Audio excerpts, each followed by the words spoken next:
მოგესალმებით მწარე პოდკასტის საახალწლო ეპიზოდში. წერს ცოტა დამგვიანდა საახალწლო ეპიზოდის გაკეთება. სხვა ეპიზოდები მქონდა ასაწყობი, რომელიც მიეწყო რაღაცნაირად ბოლო პერიოდში. მიუხედავად რაღაც პატარა პაუზისა, მე ზედი მივაყოლეთ, მოკლედ, რამდენიმე ეპიზოდი და საკმაოდ შრომატევადია დამონტაჟება, აწყობა, ტვირთვა და ასე შემდეგ. შესაბამისად, ცოტა გაგვეწელა, დაგვიგვიანდა საახალწლო ეპიზოდი, რომელიც ყოველ წელს გვაქვს ხოლმე მწარე პოდკასტზე ტრადიციულად და ძირითადად ეხება ხოლმე აი საახალწლო ატმოსფეროს შესაქმნელ თემებს. მათ შორის ბეჭდების ბრძანებელზე ქონია ასეთი ეპიზოდები, ქონია ჰარი პოტერზე ქონია, ზოგადად ფენტეზი ლიტერატურაზე, გოთიკაზე და ასე შემდეგ. ანუ ბევრი ისეთ რამეზე, რასაც აი არ დადეგებზე ადამიანი წაიკითხავს, მოусმენს, ისიამოვნებს და პლუს ამას, რა თქმა უნდა, ყველა ეპიზოდში რაღაც დონეზე მაინც არის ხოლმე ჩვენი ძირითადი სალაპარაკო თემა შემოყვანილი. ეს არის, რა თქმა უნდა, ისტორია და ამ შემთხვევაში ფენტეზისთან განსაკუთრებით, ან ფენტეზის სიყვარული განპირობებული არის პირადად ჩემთვის შუა საუკუნეებთან მის კავშირთან, იმიტომ რომ ძირითადად ისეთი ნაწარმოებები მომწონს, რომელშიც მოქმედება ვითარდება აი შუა საუკუნეების გარემოში, ატმოსფეროში და ჩემთვის უფრო რაღაცა ახლობელია, საინტერესოა, იმიტომ რომ მე თუნდაც მედიევალისტი ვარ და ჩემი დღევანდელი სტუმარიც სხვათა შორის ჩვენი დღევანდელი სტუმარი არის სანდრო ნატრიაშვილი, რომელიც ერთხელ უკვე იყო ჩვენთან სატახტო დათამაშზე ძალიან საინტერესო პოდკასტში. მოგესალმები სანდრო, მიხარევ საახალწლო ეპიზოდში შემოგვიერთდი. მოგესალმები ნიკა, მივესალმები შენს მენელს და დიდი მადლობა, რომ მომეცა კვლავ საშუალება ამ პოდკასტში სტუმრობისთვის. მე ძალიან მიყვარს ეს პოდკასტი, უსმენ მუდმივად და მადლობა კიდე ერთხელ. ნამდვილად მოხარული ვარ, რომ დღეს ამ საახალწლო ეპიზოდის სტუმარი ვარ. ასევე ახლა დროს გამოვიყენებ და რახან საახალწლო ეპიზოდია, მინდა ჩემს მენელს მიუმართო. დიდი მადლობა იმისთვის, რომ ერთგულად უსმენთ ეპიზოდებს. გამოწერილი გაქვთ არხი, აზიარებთ, სხვასაც მოუწოდებთ, რომ მოусმინონ, ავრცელებთ ინფორმაციას ამის შესახებ. ასევე განსაკუთრებული მადლობა მინდა უთხრა იმ ადამიანებს, ვინც დონაციებით ეხმარებიან პოდკასტს, პატრეონზე გამომწერებს განსაკუთრებით და ასევე იმათ, ვინც უბრალოდ რიცხავს პოდკასტის დასახმარებლად თანხას, ვინაიდან ეს ძალიან დიდი мотиваციაც არის და ამავე დროს დიდი დახმარებაც არის პოდკასტისთვის, იმიტომ რომ რა თქმა უნდა პოდკასტსაც აქვს თავის ხარჯები, რომელსაც სჭირდება ყოველთვიურად დაფარვა, მათ შორის აბონემენტი და მათ შორის ტექნიკა და პროგრამები და ასე შემდეგ და რა თქმა უნდა თქვენი დახმარება არის ფასდაუდებელი და ამისთვის კიდევ ერთხელ ძალიან დიდი მადლობა ყველას. მოკლედ ფორმულირება ასეთია დღევანდელი ეპიზოდისა. ჩვენ გვისაუბრია ცათითაოდ ტოლკინზეც, გვისაუბრია ჯორჯ მარტინზეც, გვისაუბრია საპკოვსკის ვიჩერის, ანუ ვეძმაკის მხედვარის სამყაროზეც, მაგრამ მინდა რომ დღეს გავაკეთოთ რაღაცნაირად ამ სამის ერთმანეთთან შედარება. ანუ სამი ძალიან მნიშვნელოვანი ავტორი, რომელმაც შექმნეს თავიანთი სამყაროები ამ ჟანრში. ყველა მათგანი, რა თქმა უნდა, ეფუძნება და ინსპირირებული არის და შთაგონებული არის სხვადასხვა პერიოდის ისტორიიდან თუ ლიტერატურიდან და ასე შემდეგ. და აი მინდა რომ ამ სამის რაღაცა ზოგადი ანალიზი შემოგთავაზოთ, შევადაროთ ისინი ერთმანეთს და ვისაუბროთ ვის რა ახასიათებს, ვინ როგორ სტილში წერს და რატომ მოგწონს ეს ავტორები საერთოდ.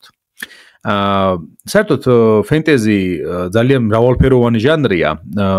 ანუ იმდენი ავტორი არსებობს უკვე ამ ჟანრში, რომ აი არ ვიცი, ერთ-ერთი მოწინავე არის ამ თვალსაზრისით, იმიტომ ძალიან ბევრი წიგნი იწერება მართლა ფენტეზი ჟანრში.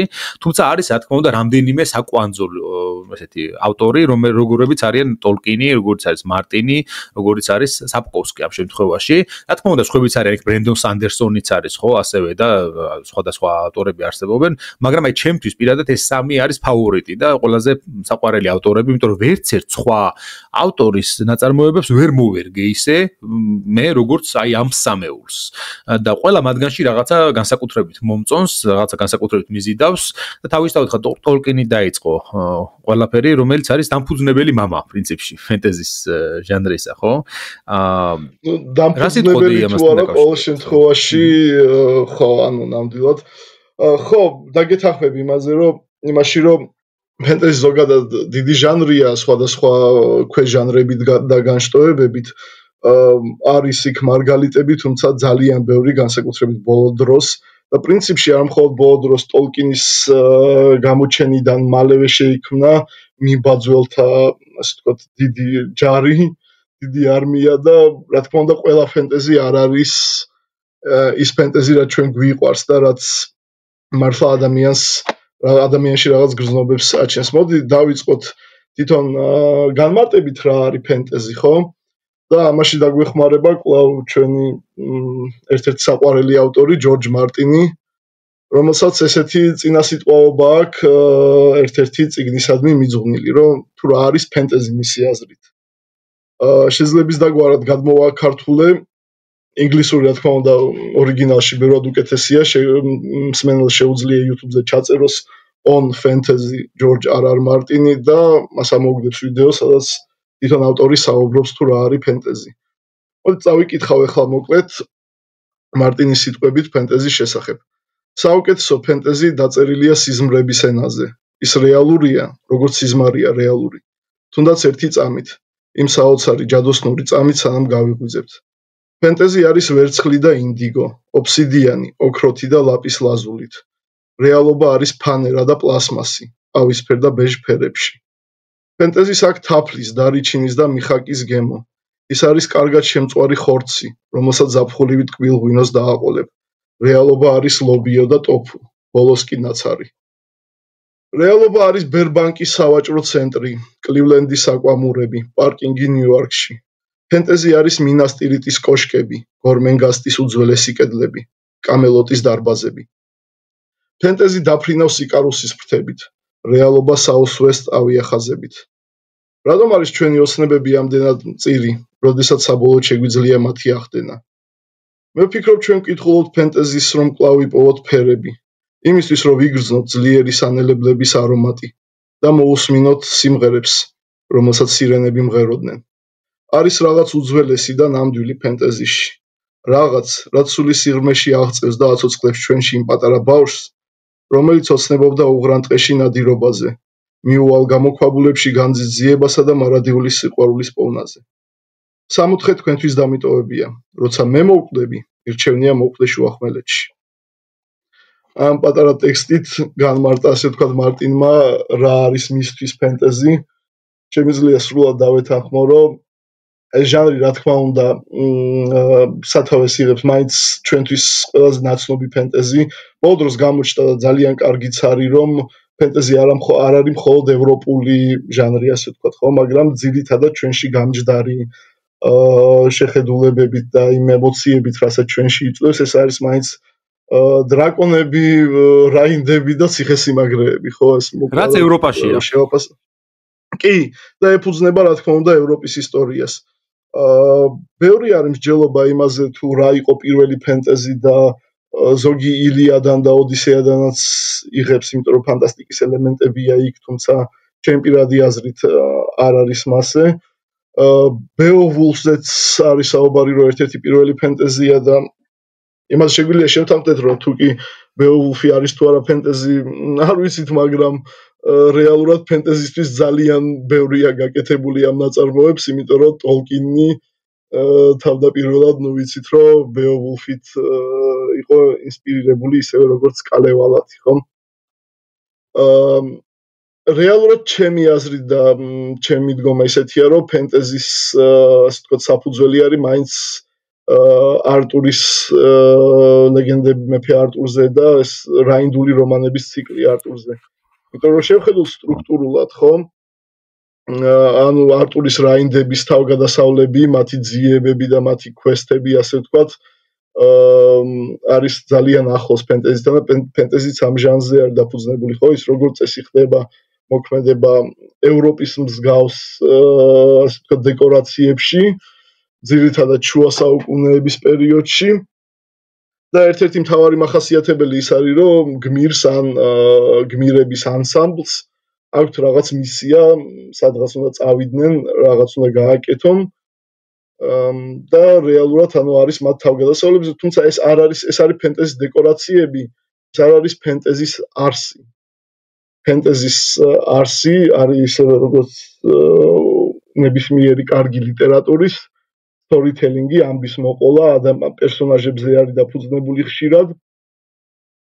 და ანუ ფენტეზის არსი, ფენტეზი რეალურად არ არის ცალკე მას ხშირად უყურებენ, როგორც უყურებდნენ ადრე, როგორც რაღაც დაბალი ჟანრის ლიტერატურას რეალურად ის ჩვეულებრივი ლიტერატურაა და ნებისმიერს ვისაც პერსონაჟებზე შეიძლება იდაოს რომ კი ბევრ დაბალი დონის ფენტეზი ნაწარმოებში ძალიან ცუდად არიან აღწერილი პერსონაჟები, მაგრამ ჩვენ ყავს ჯორჯ არ მარტინი, სადაც პერსონაჟები არიან უმაღლეს დონეზე გახსნილები, ხო? ნებისმიერის мотиваცია და თან არაერთი პერსონაჟი ყავს. ალბათ ასობით. ხო, იცი რა, ფენტეზის აქვს იგივე პრობლემა, რაც ნებისმიერ ჟანრს, სხვას, ლიტერატურულს რა. იქაც არსებობს ხარისხიანი და შედარებით ნაკლებად ხარისხიანი ნაწარმოებები და თავისთავად აი ამაში ძალიან უხარისხო ნაწარმოებებიც. კი. ანუ ძალიან ხო ეგრეთწოდებული ისინი, ხო, ფანფიქშენები. კი და განსაკუთრებით ეს რუსულად ეძახიან მაგას პოპადანცების თემა, რომელიც ბოლო დროს არის წამოსული განსაკუთრებით ეს ჩვენს ჩრდილოეთით რაღაც შლაკი მწერლები, ვითომ მწერლების მიერ, რაც არ არის არანაირად ფენტეზი, არის უბრალოდ რაღაცა კი, მე მინახავ სასწაული ყდები აქვს ხოლმე რაღაცა ბრაზილიური სერიალებიდან ამოჭრილი გმირების თავები როა ჩასმული და რაღაც მსგავსი ისინი ილუსტრაციები რო გაკეთებული. ჩემი საყვარელი არის ანოტაცია წავიკითხე რომელიღაცა ესეთი უნდარესი ხარისხის ვითომ ფენტეზის სტალინის სიკვდილის მერე ხვდება ნიკოლოზ მეორის ხეულში უნდა გადაარჩინოს მან იმპერია თუ შექმნას საბჭოთა ანუ რაღაცა ესეთი ანოტაცია იყო ეს სრული სიგიჟე ისე რა გინდა აი გუგური რამეა იცი აი 100% რუსული ფენტეზი ყოფილა ეგ კი და სხვათა შორის ცოტა თემას რო გადაუხვიოთ ამას ნაკლები ყურადღება მიაქცია ყველამ რეალურად აი ამ ძალიან ბევრი არის ესეთ ჟანრში დაწერილი ეს ეგრეთ წოდებული პაპადანცების რაც არ არის რუსული ჟანრი მაგრამ აიტაცეს და ამან მნიშვნელოვანი ამ ძირითადად წერდნენ საბჭოთა კავშირზე მეორე მსოფლიო ომზე ამ თავის რაღაც მოუნელებელ იმპერიულ სურვილებზე და მნიშვნელოვანად მათ საზოგადოებაში ამანაც შექმნა ის სიტუაცია რაც მე ბოლოს მიგვიყვანა ომამდე. ანუ არის ყურადღება მისაქცევი მასეთი დაბალი ჟანრის თუნდაც მაკულატურისადმი, რომელიც რეალურად თუ კი კითხულობენ ანუ თავის გავლენას იქონიებს ხოლმე. ამიტომ მნიშვნელოვანია რომ განსაზღვროთ რა არის რეალურად ფენტეზი, ამიტომ მარტინსაც უწერია იმ წინასიტყვაობაში რომელიც წავიკითხე რომ საუკეთესო ფენტეზი ან ნამდვილი ფენტეზი. ყველა ფენტეზი რა თქმა უნდა არ არის ფენტეზი, შეიძლება ადამიანმა უბრალოდ დაждდეს მიმბაძველობით რაღაცა ორკი, ელფი და ადამიანზე რაღაც ისტორია დაწეროს, ეს არ იქნება ფენტეზი. კი, ნამდვილად გეთანხმები. ახლა რომ დავიწყოთ ტოლკინით, ხო, ტოლკინი მაინც მამად ითვლება ფენტეზის, ის არ არის პირველი ავტორი ამ ჟანრში. როგორც თქვით, რადგანაც იქამდე თუნდაც რომანტიზმის პერიოდში საკმაოდ ბევრი არის დაწერილი ნოველები, იმას რასაც შეიძლება ფენტეზი დავარქვათ.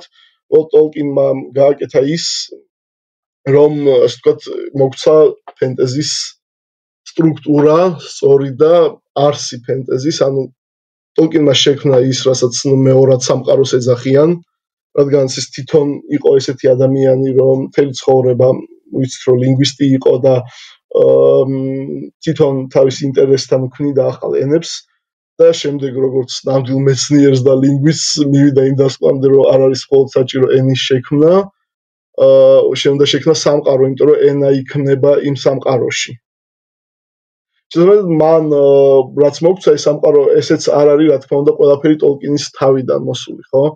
რეალურად როგორც მე და ჩემი ერთი მეგობარი ვხუმრობდით საუკეთესო ფენტეზი არის ბიბლიურ სიუჟეტებზე დადებული სკანდინავიური მითოლოგია, ძირითადად. კი, კარგად სიუჟეტები. ბეჭდების ზანებებს თუ დავაკვირდებით, იქაც მხედავთ ამას. რა თქმა უნდა, პირდაპირ არის, ტოლკინი ვიცით რომ მორწმუნე კათოლიკე იყო და გამსჭვალულია მისი რწმენით, ასევე ის ასე ვთქვათ, სკანდინავიური ლიტერატურით, საგებით იყო ძალიან დაინტერესებული და თუნდაც სახელები ხო არ მახსოვს წინა ეპიზოდში მგონი ამაზე არ ვისაუბრია, თუმცა ქონდა ტოლკინზე გადასვლა, მაგრამ თუნდაც სახელები, ანუ ჰობიტში გნომების სახელები, მათ შორის გენდალფი, უფროსი ედიდან არის აღებული ხო პირდაპირ სახელები, მათ შორის ძალიან ბევრი სიუჟეტები არის აღებული სკანდინავიური მითოლოგიიდან და კალევალადან ასევე, ასე ვთქვათ, თხზულებების და მითების ფინური ეპოსიდან. კი, ფინური ეპოსი არის, რომელიც ტოლკინმა ასე ვთქვათ, ძალიან კარგად გაიცნო. ვაინა მოინენი, რომელიც გენდალფის პროტოტიპია, ხო, ფაქტობრივად? კი, ნამდვილად. უფრო გენდალფსთან ის ადარებდა რაღაც ოდინისეურ, სანაშეს ტოლკინი ამბობდა, რომ აი სად მივედით ახლა რეალობამდე, კიდევ კარგი ამჟამად დისნეის არაა გადაღებული ამ თემაზე არაფერი. იმიტომ რომ ტოლკინი კატეგორიული წინააღმდეგი იყო, რომ დისნეის ჟანრში იყოს გადაღებული მისი ჰობიტი. იმიტომ რომ ეს წელში ის ამბობს ხოთა შორის, რომ ჩემი აზრით მე როგორც დავწერე გენდალფი ის არის უფრო ესე ოდინისეური hooded man, ანუ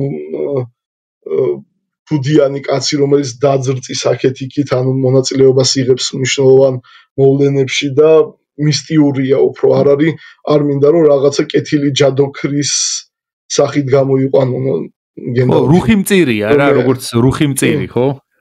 კი, ნამდვილად. ტოლკინის შემოქმედება, როგორც თქვით, ანუ ინსპირირებული იყო ადრეული ანგლოსაქსური ისტორიით, ეს უფრო ადრეული შუა საუკუნეებია.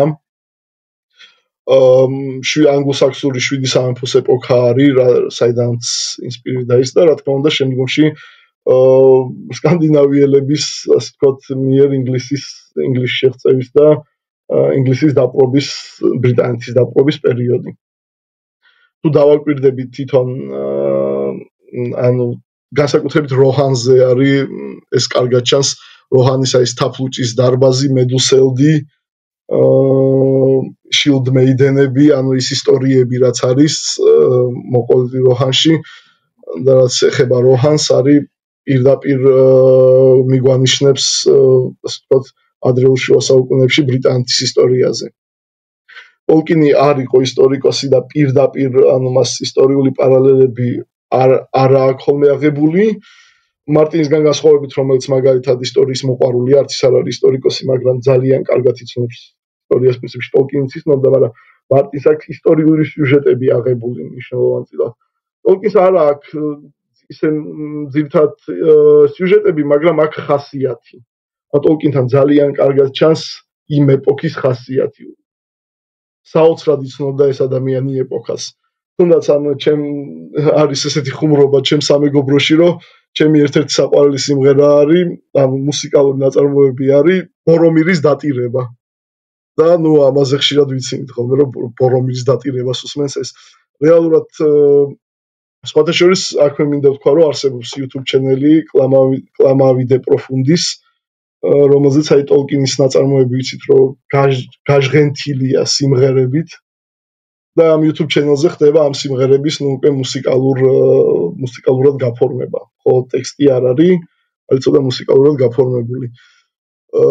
თუ შევხედავთ აი თუნდაც ამ ბორომირზე სიმღერას, პირდაპირ არა, მაგრამ სიმღერა როლანდზე არის, ანუ აშკარად ინსპირირებულია და აი სრულად გადმოსცემს იმ ისტორიულ შუა საუკუნეობრივ, ადრე შუა საუკუნეობრივ ხასიათს, აი გმირის დატირების. როდესაც სხვადასხვა მიმართულების ქარებს ეკითხებიან ამ გმირის ისტორიას. ძალიან კარგად იცნობდა ეს ადამიანი, ანუ ეპოქას და თუ კი შეიძლება ვთქვა ტოლკინზე, რა არის ტოლკინის ფენტეზი, ხო? და ისტორიასთან როგორ შევადაროთ. ეს არ არის ისტორია, ეს არ არის მოვლენების აღწერა. ეს არის მითი, ანუ ლეგენდა. პირდაპირ გადმოცემული არის სრულად ისტორიაში არსებული მითების და შეიძლება ვთქვათ საგების ჟანრში არის მოყოლილი ისტორია. იმას, რასაც ალბათ თაფლუჭის დარბაზში ცეცხლის გარშემო შემომჯდარი რაინდე მებრძოლები ყვებიან რაღაც ისტორიებს, უყვებიან ასე ვთქვათ ახალგაზრდა თაობას გარდასულ დღეთა გმირობების და წასული გმირების შესახებ. აი პარალელი რო გავავლოთ მარტინთან არ არის მითოსი, მარტინთან არის უფრო რეალობა. ანუ მე ესე ვყოფ ჩემი თავისთვის, ესე ვასხოვებ ამ ორ ნაწარმოებს, იმიტომ რომ ხშირად ადარებენ ვიცით და აქვს ერთსაც და მეორესაც ყავს ძალიან ბევრი მოყვარული და ნუ მათი ასე ვთქვათ წინააღმდეგობრივი შედარება ძალიან დიდი შეცდომა არის. რეალურად ორივე ძალიან კარგია და რო განსაზღვროთ, ანუ სხვადასხვა ჟანრია რეალურად, ორივე ფენტეზი არის.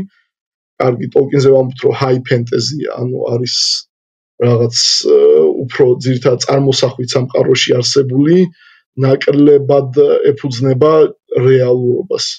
ტოლკინის მარტინი არის უფრო რეალური ფენტეზი, ანუ იმას რასაც სიტყვას dark fantasy-ს ეძახიან, მაგრამ არც თვალ dark fantasy არის.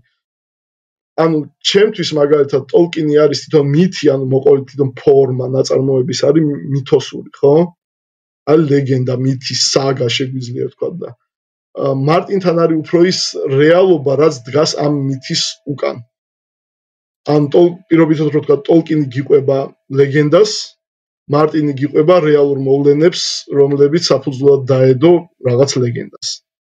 კი ბატონო. მეც დაახლოებით მასე წარმომიდგენია და აი რა სიტყვის საპკოვსკისთან შედარებაზე. სად დგას საპკოვსკი ამ ორ შორის? ხო, ეს ხათაშორის ფენტეზის სხვაობებზე რო საუბრობდით, რომ ბევრი ფენტეზია და ყველა არ არის კარგი.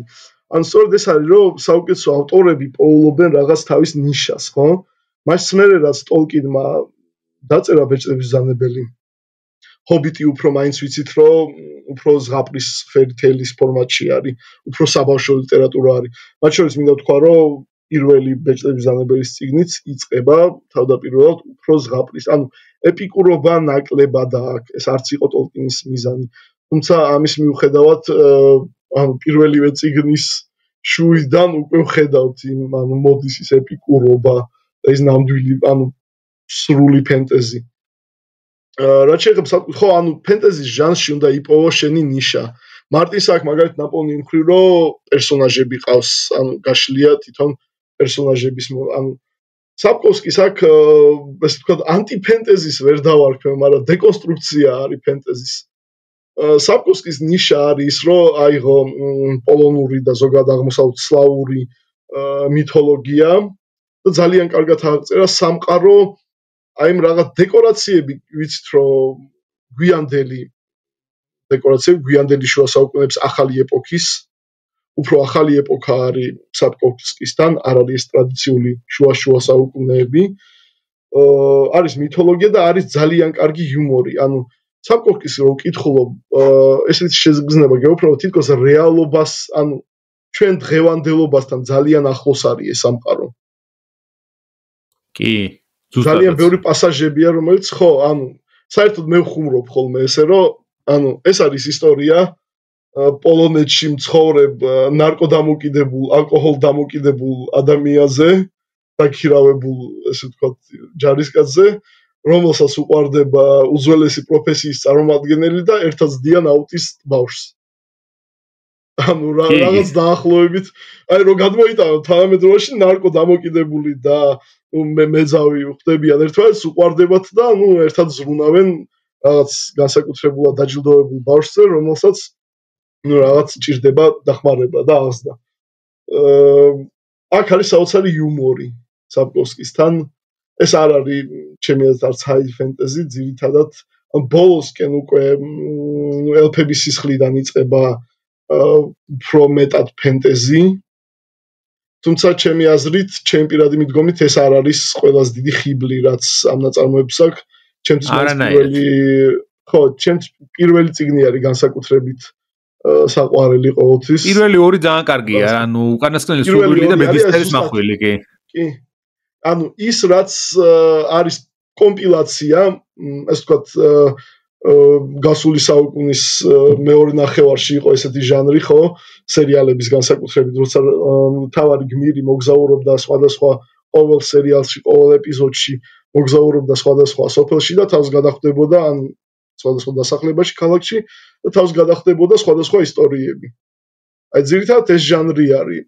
დეკონსტრუქციულად ის არის, რომ განსაკუთრებით აი პირველ წიგნში ჩანს ეს, რომ იქ ბაბა-იაგას სახლს ფეხები მოაჭრესო, ხიდის ქვეშ ტროლი გალოთდა, ანუ სამყარო არის ძალიან როგორ ვთქვათ, რაღაცნაირად ძალიან დაუნდობელი სამყარო არის საპკოვსკისთან და ამას ყველაფერი ძალიან ცინიკური სამყარო არის. და ამას აღწერს რაღაც საოცრად თავისი იუმორით და ამ ცინისტური მიდგომით. ცინიკოსია უფრო რა თქმა უნდა საპკოვსკი.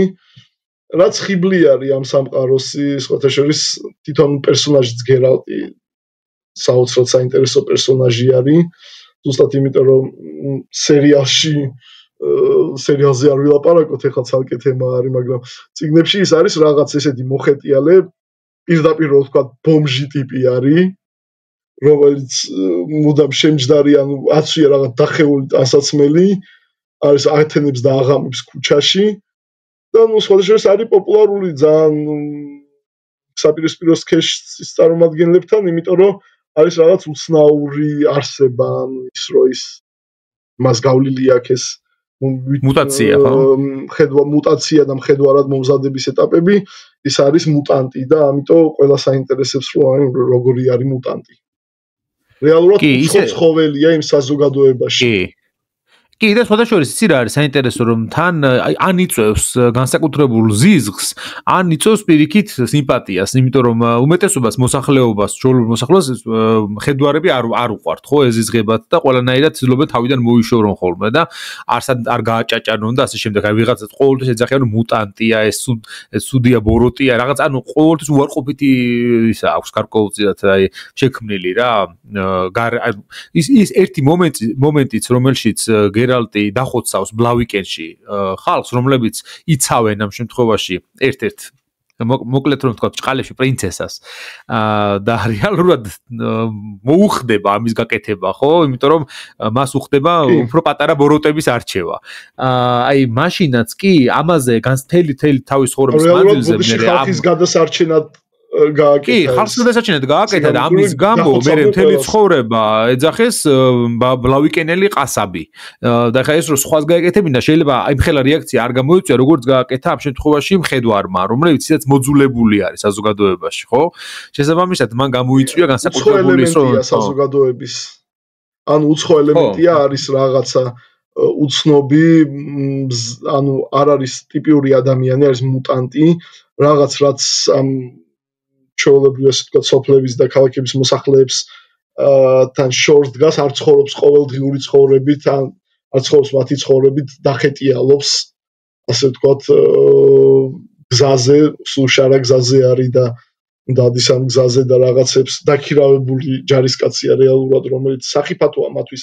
რეალურად იმიტომ არის ამდენად ზიზღი მხედვარების მიმართ ამ სამყაროში. რომ ისინი არიან უცხო ელემენტები და არიან რეალურად საფრთხის შემცველები ჩვეულებრივი ყოველდღიური ადამიანისთვის. ვისაც მოსწონს არიან ჯადოქრები. თუ დავაკვირდებით და რომლებიც თვითონაც არიან ესე მოდიფიცირებულები. კი და ზუსტად ეს აინტერესებთ რომ ეს რომ მუტანტი არის, ანუ აინტერესებთ ჩემი აზრით სუფთა ანუ ასე ვთქვათ ანატომიური და რაღაც მაგიური ინტერესი აქვს რომ აი როგორია ეს მუტანტი, ანუ რა ტიპაჟი არის. რადგანაც ანუ ეგ განსხვავება აინტერესებს ზუსტად, იმიტომ რომ თვითონაც ხო, თან იცი რა არის, ძალიან იშვიათი რამეც არის, ხო, იმიტომ რომ ძალიან ცოტა გადაურჩებოდა ხოლმე ბალახებით გამოცდას, რასაც უტარებდნენ მხედვარებს, შესაბამისად თითო ესენი ცალკეული ეს არ არის, ხო, ეს არ არის, აი ჯგუფურად რო არსებობდეს, ხო, რაღაცა რაზმი რო იყოს, ეს არის თითოეული აი ინდივიდები არიან, რაღაცა რამდენიმე კაცი სულ თელ ამ ხელა სამყაროში, რომლებიც დადიან ეს დახეტიალობენ და თავიანთ საქმეს აკეთებენ და ამავე დროს იცი რა მომენტი ეს არის პროფესია, რომელიც არავის არ უყვარს, მაგრამ საჭიროების შემთხვევაში აუცილებლად უნდა იყოს. აი ასეთი ტიპის. ამიტომ არის რომ პოლიტიკური ლიდერები, მეფეები და ასე ვთქვათ, იგივე დიისტრა იყენებენ თავისი მიზნებისთვის გერალტს, როგორც ნაწარმოებში. ხო, არა და თვითონ ძალიან არ უნდა ამის გაკეთება ხოლმე, ხო, ყოველთვის, იმიტომ რომ მას თავისებური მორალური აქვს, რა ქვია, პრინციპები აქვს, რომელს გადალახვაც ძალიან უჭირს ხოლმე, რომ შემდგომში ან თუ გააკეთებს შემდგომში რაღაც გარკვეულწილად სინანულის ზნობა უჩნდება ამაზე, არა და რეალურად აი ეს გერალტი რატომ არის საინტერესო ამ ზოგადად ამ სამყაროში, იმიტომ რომ ეს არის ისეთი მუტანტი, ისეთი მხედვარი, რომელსაც არ უნდა ჰქონდეს ეს შეგრძნებები, უბრალოდ უნდა იყოს საქმის გასაკეთებლად არის შექმნილი. არ გზნობები არ უნდა გააჩნდეს, ეს ყველაფერი უნდა წაშლილი იყოს მისგან, აი ამ ბალახების გამოცდის შემდეგ, მაგრამ ეს არის ერთადერთი ამათ შორის, რომელსაც ეს არ მოხდარა მასში ეს, ხო, ან ვერ მოკლა ყველაფერი ამ ბალახების გამოცდამ, რამაც შედარებით აი უფრო ჩოულებრივ ადამიანთან უფრო მიახლოებული არის, უფრო გზნობიარია შედარებით, მიუხედავად იმისა, რომ ცდილობს რომ არ შეიმჩნიოს, იმიტომ რომ მისი გილდიისთვის, ასე ვთქვათ, ხედვარებისთვის არ არის მისაღები და არ არის ნორმალური, გამოჩნდება შემდგომში, რომ ის არ არის ჩოულებრივი ტიპიური მხედვარი ამ შემთხვევაში, ხო? აი ეს არის განსაკუთრებული პერსონაჟი. შეცდომა დაუშვესო. ანუ სრულად არ გამიქრა ემოციები და ასე თქვათ ის ბალახებით გამოსდა არ იყო ზუსტად ისე ჩატარებული როგორც საჭირო იყო და ასე თქვათ დაბრაკული არის გერალტი რო თქვათ და ისტორია რაც ზვადეს გერალტს ვის შეადარებდი აი ტოლკინისა და მარტინის ნაწარმოებებში თუ არის მსგავსი ტიპის პერსონაჟი აი მსგავსი ფსიქოლოგიური ბრძოლებით მოკლედ რომ ვთქვათ როგორიც არის გერალტი შინაგანი ბრძოლებით არა მაგრამ აი პირველი რაც მახსენდება გარშემო დამოკიდებულებით ან მოსახლეობის დამოკიდებულებით ჩემი აზრით ნუ ინსპირირებულია არაგორნით თუმცა იმ არაგორნით არა რომელსაც უკვე ბეჭდების დანებელში ვხედავთ მაწანწალათი არაგორნით ხო სტრაიდერი სანამ სტრაიდერი იყო სხვადასხვის ფრანსინგ პონიში ჰობიტები რო ჩადიან ბრის ქალაქში პირველ ეტაპზე მათი მოგზაურობის ის ასე ვთქვათ ამ ტავერნის ხელმძღვანელი ვინც არის ის სტრაიდერზე ძალიან ცუდ რაღაცებს ამბობს რომ ეს მაწანწალები მოხეტიალეები აქ დადიან სახიფათო ადამიანები არიან ან საფრთხემად რომ ქართულ თარგმანაში ისე წაკითხული აქვს აი რომ მიხვდეს რა ეპიზოდია ეს არის ქალაქი სერია ამ სერში არის ფუნდუკი ყალყზე შემდგარი პონი და ეს მე ფუნდუკი არის ქერიმან მქონდა რა სახელი მე არ ბავსო და ქართულად არ მაქვს წაკითხული ბეჭდების დანებელი ამიტომ ნუ კარგია რომ გამმარტე ხო ქართულად ასე ვთქვათ დასახელებები და თვითონ ფსიქოლოგიურად რაც წარმოადგენს გერალტი ეს არის ისტორია მამაზე და შვილზე ხო რეალურად ანუ და ბოლო დროს ესეთი ისტორიები ძალიან პოპულარულია თუნდაც Last of Us-ი რო ავიღოთ ერთ-ერთი ყველაზე პოპულარული თამაში და სერიალი ანუ არის ამ ჯმუხ რაღაც უხეშ მეომარ მამაზე რომელიც ზრუნავს შვილზე ხო და რეალურად ცდობს დაიცვას პატარა ბავშვი შვილი ამ სამყაროში რომელიც არის დაუნდობელი საპკოვსკის სამყარო ვიტყოდი რომ ერთ-ერთი ყველაზე ასე ვთქვათ ჯმუხი სამყარო არის ფენტეზიში სრულიად დაუნდობელი არის ანუ ეთნიკური წმენდებით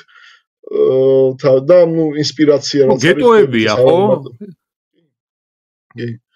გნომებს და ელფებს პერმანენტულად უწყობენ ხოლმე ეთნიკურ წმენდას რეალურად პოგრომებია ეგრეთ წოდებული კი პოგრომ და ეს რეალური ისტორიითაც არის ინსპირირებული ის ეხლა ის რასაც წარმოადგენს ამ სამყაროში ნილფგარდის იმპერია ეს პირდაპირ ვიცით რა არის ხო ჯერ საღვთო იმპერია და შემდეგ გერმანია არის ანუ რომელიც მუდმივად ასე ვთქვათ თავიდან ისე თავდაპირველად როცა ჩდება ნილფგარდის იმპერია პირდაპირ არ ამბობენ არ არის ესეთი ასე ვთქვათ ყოველდღიური ამდენად გასაგები რაღაცა უფრო რაღაც მითოლოგიურია რაღაც შავები მოდიან შავებმა დაიპყრეს თავიდან ესე ამბობენ რომ ცინტრა დაიპყრეს და რაღაც ნუ იქ საშინელებები ხდება ანუ არიან ერთგვარად როგორც კლასიკურ ფენტეზს ახასიათებს რაღაც უცხო ასე ვთქვათ მისტიური ძალა რომელიც მოდის და ყველაფერს იპყრობს და ანადგურებს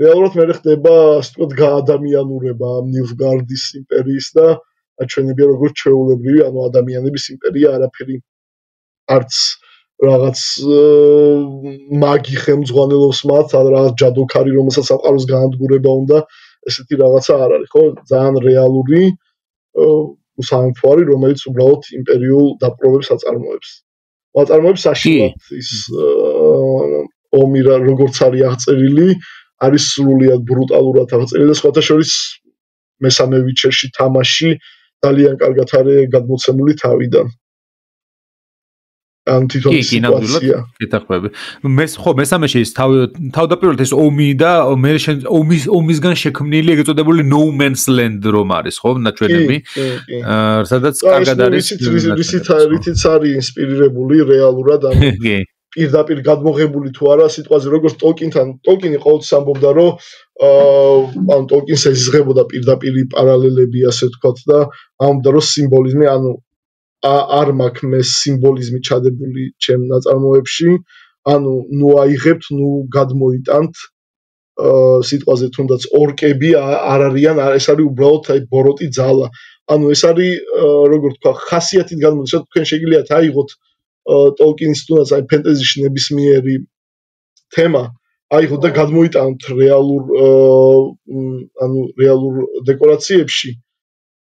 ტოლკინ ამ ეძახდა applicability, ანუ ის მიესადაგება, შეიძლება რაღაცას მიუსადაგო და ხასიათით ჯდებოდეს ამაში, მაგრამ მე პირდაპირ ეს არ მიგულისხმიაო.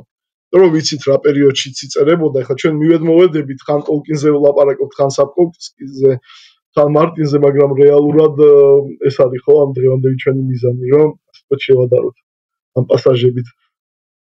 ხო, რა თქმა უნდა. ტოლკინი, ხო, ამიტომ რეალურად ტოლკინი რადგან თვითონ მონაწილეობდა პირველ მსოფლიო ომში და რეალურად მისი ნაწარმოები იწერებოდა მეორე მსოფლიო ომის პარალელურად, გაურბოდა ძალიან და არ უნდოდა რომ სიტყვაზე ვიღაცა აიღო. დარწმუნებული ვარ, რომ იმ დროს ფიქრობდა ზოგი, რომ აი ეს ორკები და ეს საურონი მაგალითად ჰიტლერია და ორკები სიტყვაზე ფაშისტები და რაღაც და ამას ყველანაირად უარყოფდა ტოლკინი არ სურდა, რომ ესე გაიგოთ მისი ნაწარმოები. თუმცა რა თქმა უნდა გავლენა თვითონ ავტორზე მოახდინა განსაკუთრებით პირველ მსოფლიო ომმა. ანუ ის ხასიათი რაც არის, ანუ ის სიტუაცია რაც არის ბეჭდების ბრძანებელში, ის რომ ეს შეუჩერებელი ძალა რომელიც მოდის და მთელი სამყარო უნდა შთანთქოს, მნიშვნელოვანად ინსპირირებულია, ხო, ანუ რეალურად ის გარემო რაშიც ის იწერებოდა და რაც ქონდა გამოვლილი ეს ომის უბედურებები ამ ადამიანს, რა თქმა უნდა, უკვალოდ არ ჩაივლიდა. თუმცა ასევე შეგვიძლია ვთქვათ Witcher-ზე, ხო, იმიტომ რომ ეს არის რაღაცა ეს მეორე მსოფლიო ომის და შემდგომი პერიოდის სიტუაცია ანჟი საპკოვსკიზე მნიშვნელოვანად იქონიებდა გავლენას. რომ ის სიტუაცია რომ აი მოდის რაღაცა ძალა რომელიც ახორციელებს ეთნიკურ წმენდებს, არის სულად დაუნდობელი და ნუ ვერაფერს ვერ ეწინააღმდეგები, ვერაფერს საწინააღმდეგოს ვერ აკეთებ მის წინააღმდეგ. ანუ ეს ხასიათი და ეს მდგომარეობა ძალიან კარგად ჩანს შემდგომ წიგნებში. როცა უკვე კი, ნამდვილად.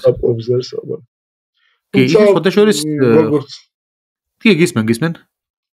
როგორც ჩვევია საპკოვსკის არის გაჯერებული ძალიან კარგი ესეთი ჯანსაღი და ესეთი იუმორით. ანუ მიუხედავად იმისა, რომ სიტუაცია არის სულად კატასტროფული ამ პერიოდში, იუმორი მაინც ძალიან კარგად არის ნაჩვენები. ხო, ერთ-ერთი რაც განსაკუთრებით კარგად ახასიათებს საპკოვსკის, ასევე არის ზღაპრების დეკონსტრუქცია. ანუ ძალიან პოპულარული ცნობილი ევროპული ზღაპრები, რომლებიც ჩვენთვის კარგად არის ცნობილი ამ წიგნის საკითხვამდე, როგორიც არის მაგალითად წითელქუდა, როგორიც არის მაგალითად თუნდაც ურჩხული და ეს ხო, პრინცესა და ურჩხული და ასე შემდეგ, აი მსგავსი ისინი რაც არის ესეთი მოთხრობები და ფიფქია და 7 ჯუჯა თუნდაც. რომ აი ესენი არის დეკონსტრუირებული შემდგომში. კი, და არის უფრო აი ეს ცინიკურად არის ნაჩვენები ის, რომ რეალურად ანუ ზღაპარი არის გადმოტრიალებული თავიდან ბოლომდე ჩასმული რაღაც ჩვენ დღევანდელ თითქოს რეალობას მისადაგებული. რეალურად ხო, ანუ იმაზე არის, რომ სამყარო არის რაღაცა ძალიან დაუნდობელი აქ.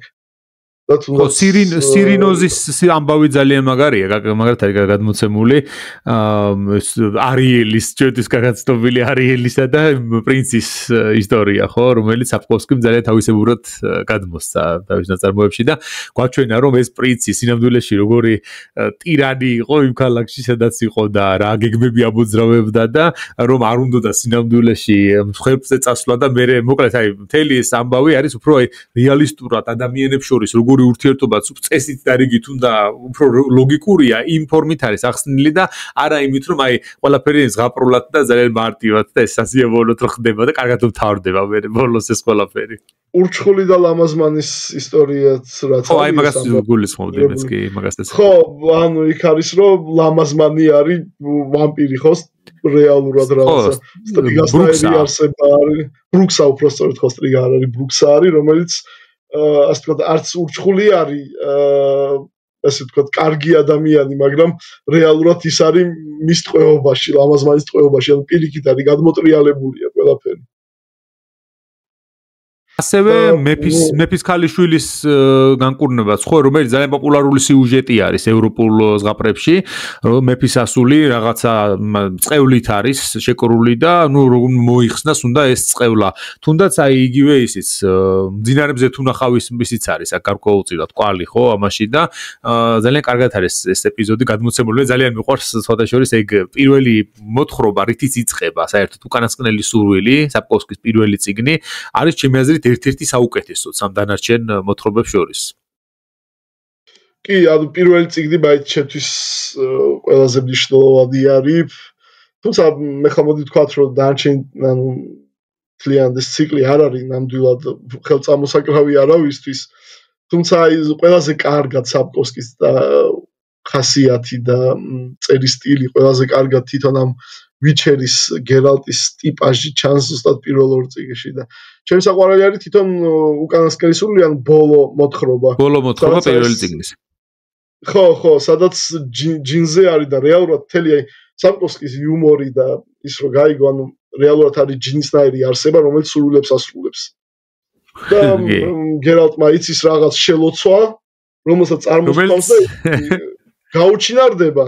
და შემდგომ მოდის და ყველაფერს ანგრევს, ანუ საშტიკად გაბოროტებული არ და აი სერიალში ეს რატო არ იყო დღემდე ვერ მოდის ჩემამდე.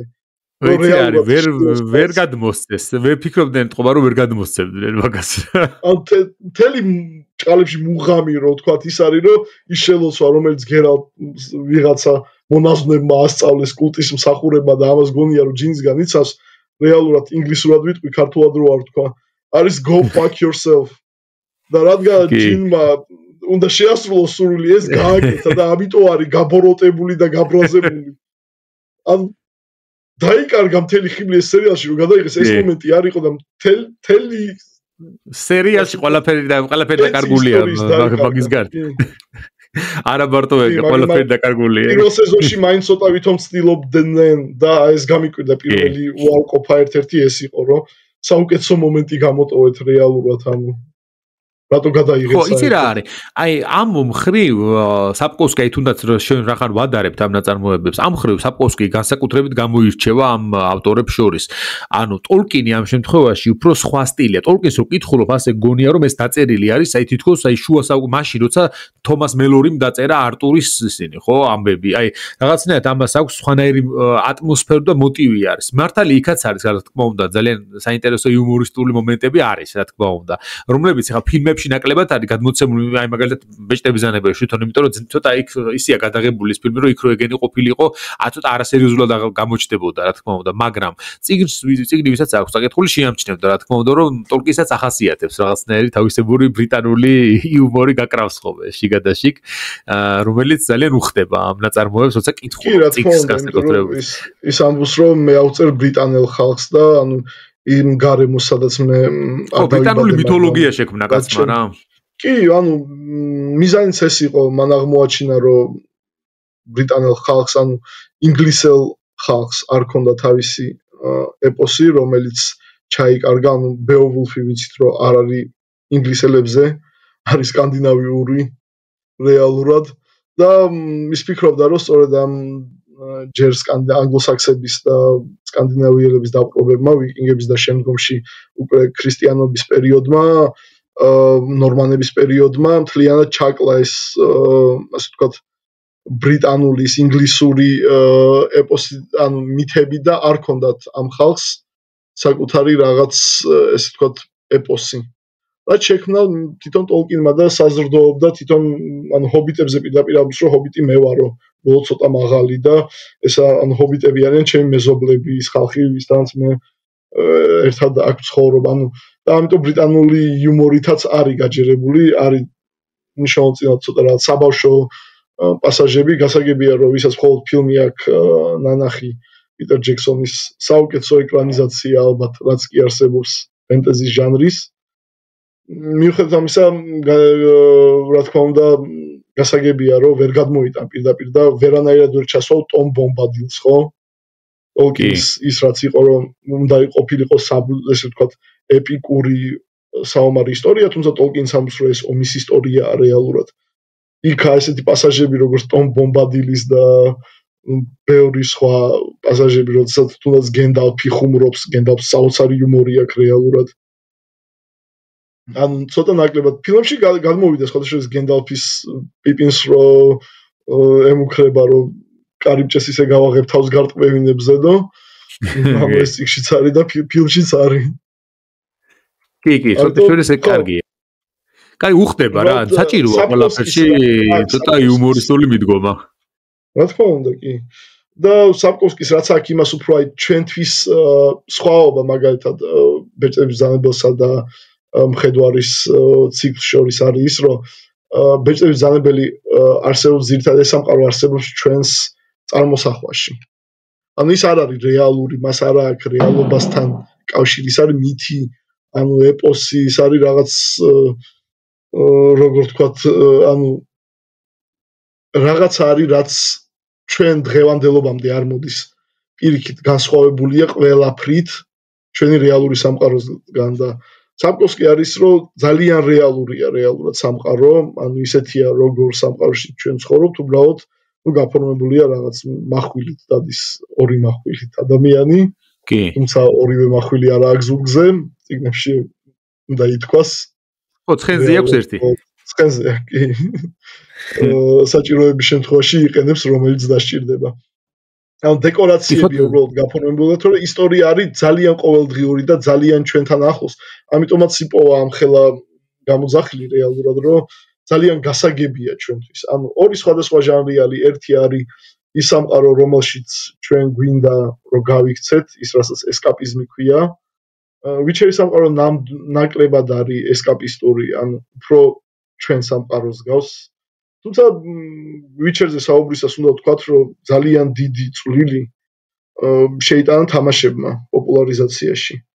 ძალიან ბევრისთვის თამაშები არის სწორედ ის თამაშების სამყარო არის ჩვენი სამყარო. და საერთოდ არ არის ცუდი, ანუ მშვენიერი არის, თუკი მithumetes პოპულარიზაცია შესძინა, იმიტომ რომ დასავლეთ ევროპაში, დასავლეთ სამყაროში ზოგადად არ იცნობდნენ იმდენად კარგად საპკოვსკის, იცნობდნენ ასე ვთქვათ ყოფილი საბჭოთა კავშირის ქვეყნებში და ასე ვთქვათ ვარშავის ლიგის ქვეყნებში, ხო? ანუ აღმოსავლეთ ევროპასკენ გავრცელდა.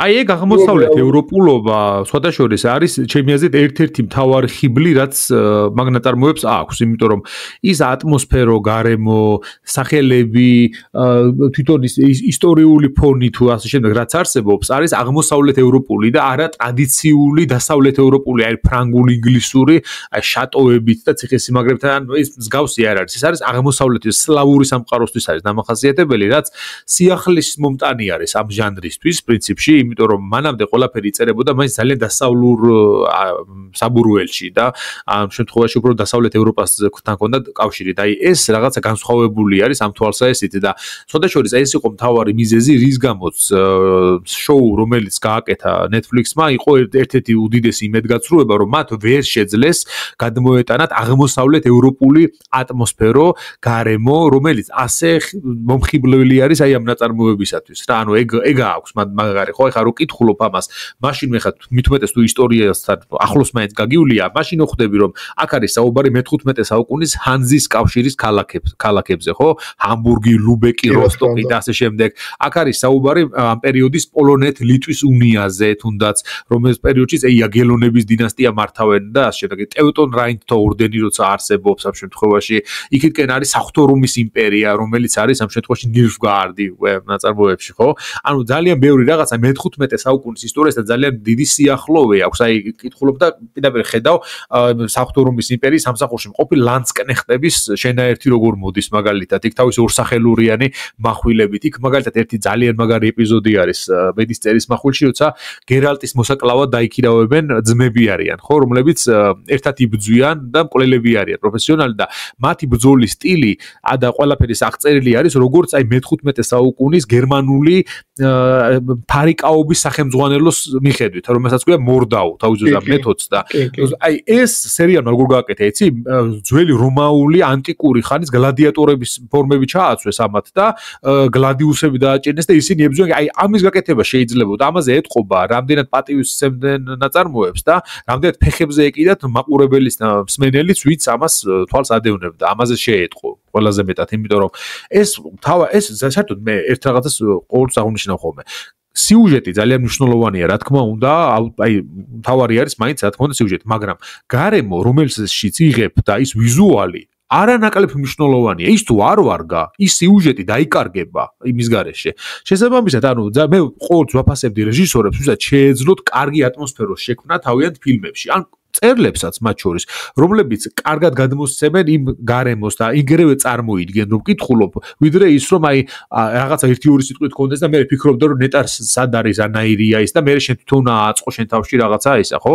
ანუ მე მიყვარს მაგალითად და ძალიან დიდ ყურადღებას ვაქცევ ამ გარემოს და აი ეს საპკოვსკი ძალიან კარგად შექმნა და მე სხვადასხვა აი ჩემი ერთ-ერთი საყვარელი ავტორი არის პოლონელი მწერალი ჰენრიკ სენკევიჩი და ჰენრიკ სენკევიჩის ნაწარმოებების საკითხვის შემდეგ საპკოვსკისაც რომ ვკითხულობ, ასე მგონია რომ აი იმ სამყაროსთან ძალიან ბევრი სიახლოვე აქვს, იმიტომ რომ ის აღმოსავლეთ ევროპული, პოლონური, სლავური, გერმანული ელემენტებით შეზავებული გარემო გვიანი შუა საუკუნეებისა არის აი ერთ-ერთი საუკეთესო სეტინგი, მოკლედ რომ ვთქვა, აი რაღაცა გარემო, რომელშიც შეგიძლია ესეთი ნაწარმოები მოათავსო, როგორიც არის ამ შემთხვევაში ვიჩერი, ანუ მხედვარი, ხო? ამიტომაც არის რომ აი ეს ყველაფერი დაკარგა, ძალიან დაკარგა სერიალმაც და ძალიან კარგად აღადგინა სამაგიეროდ თამაშებმა, იმიტომ რომ თამაშები ის გაკეთებულია CD Projekt Red-ის, რომელიც არის პოლონური კომპანია და მათ დაიცვეს ყველაფერი, რაც საპკოვსკის უნდა თავის ძოზე გადმოეცა. მართალია საპკოვსკი მაინც და მაინც კარგ ურთიერთობაში არ იყო ამ კომპანიასთან, იმიტომ რომ თავის ძოზე ძალიან იაფად გაყიდა საავტორო უფლებები და მე რო ნახავ რა ხელაფული გააკეთა კომპანიამ, მე გაბრაზებული იყო, რომ აი რა იაფად გავყიდეობებ და ისინი მილიონებს ატრიალებენო ჩემი იმითიო. ნაწარმოებითო, მაგრამ მე მორიგდი დედელა და ამ ხრივ პიროვნულად ახასიათებს ბატონ ანჟეს ესეთი წიაღსულები, რომ ხო რეალურად ცოტა ხარბი ადამიანია ეთყობა. თუმცა ნამდვილად მხოლოდ მადლობა უნდა უთხრა ჩემი აზრით CD Projekt Red-ს, იმიტომ რომ ამ დასავლეთში პოპულარიზაცია უფრო მეტად თამაშებმა იქონია ამაში ძალიან დიდი წვლილი. და სწორედ ეს არის ხო, ანუ საპკოვსკიზე ის შეგვიძლია ვთქვათ, რომ თავის ნიშა იპოვა, ძალიან კარგი ნიშა ამ ფენტეზის ჟანრში და სწორედ ამიტომ არის საინტერესო ფენტეზიში არ არის მთავარი სიუჟეტი. აი, რამდენი სიუჟეტი უნდა მოიფიქროთ, როგორც წესი რაღაც ჩარჩოებში ზის ხოლმე სიუჟეტი. მთავარი არის ატმოსფერო, თვითონ სტორიტელინგი და პერსონაჟები. ანუ ის რომ მან გადმოიტანა ეს აღმოსავლეთ ევროპული სლავური ატმოსფერო, სწორედ ამიტომ არის მისი ნაწარმოები დასაფასებელი და ეს არის მთავარი ხიბლი. თუნდაც ის რომ შევადაროთ სხვა ნაწარმოებს, რომელიც არ არის ფენტეზი, კლასიკური ფენტეზი, მაგრამ ხშირად ფენტეზის და სამეცნიერო ფანტასტიკის ნაზავის ეძახიან, ეს არის დიუნი, ხო? დიუნში მნიშვნელოვანი არის ისტორია, რომ აიღო თვითონ სიუჟეტი და გადმოიტანო, არ არის იმდენად მნიშვნელოვანი სიუჟეტი, არაფერი ახალი. ახალი იმაში არის, რომ თავარი გმირი რეალურად არ არის გმირი და არის ანტიგმირი. მაგრამ თვითონ სიუჟეტის მსვლელობაში არაფერი განსაკუთრებული მაინც და მაინც არ არის, ხო?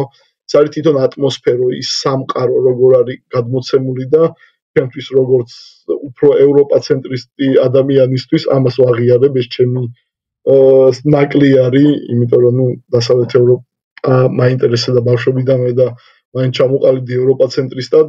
მიუხედავად ამისა ვაღიარებ, რომ არავის ისტორია არ არის ნაკლები და ნაკლებად საინტერესო, თუმცა ჩემთვის მაინც აღმოსავლეთი ნაკლებად მიმზიდველი იყო ყოველთვის და თუმცა დიუნი რო წავიკითხე, ის აღმოსავლეთ სამყაროს უდაბნო, რომელიც აქამდე მკვდარი მეგონა და არაფერი განსაკუთრებულს არ ვხედავდი იმაში, შემაყვარა რეალურად ამ ნაწარმოებმა, ზუსტად იმით, რომ ატმოსფერო, ანუ ის ხასიათი იყო ამაში. რეალურად ფენტეზი ყველაზე კარგად საუკეთესო ფენტეზი გადმოსცემს იმ ეპოქის და იმ დეკორაციებში რაშიც ხდება, იმის ხასიათს, ანუ ატმოსფეროს. შეგიძლია სუნი იგრძნო, გემო გასინჯო იმ სამყაროში საჭმელების სიტყვაზე, იმ ატმოსფეროსი რაც არის გარშემო. და სწორედ ერთ-ერთი მიზეზიც თვითონ მაგალითად ახლა ვილნოვის ფილმების წარმატების ეს იყო რომ მეტნაკლებად ატმოსფერო ამ სამყაროსი ძალიან კარგად არის გადმოცემული. ხო, ისე რასაც უშვებენ ხოლმე. ისე ტოლკინი თითქოს დასავლეთ ხო, მოდიში. გისმენ, დაამთავრე. ხო, არა, დაამთავრე იმას რომ აი ეს ყველაზე დიდი შეცდომა ადაპტაციებისთვის თუნდაც თანამედროვე ან ფილმების სერიალებისთვის ან თამაშებში ყველაზე დიდი შეცდომა რასაც უშვებენ არის ხოლმე ვითომ დასავლური სამყაროსთვის უფრო გასაგები და მიმზიდველი გახადონ უკარგავენ ატმოსფეროს და გადმოაქვთ ამ დასავლურ პლატფორმაზე რეალურად რაც უკარგავს მთლიან ხილს ისეთ ნაწარმოებებს როგორიც არის მხედვარი ან მაგალითად დიუნი კი, გეთანხმები.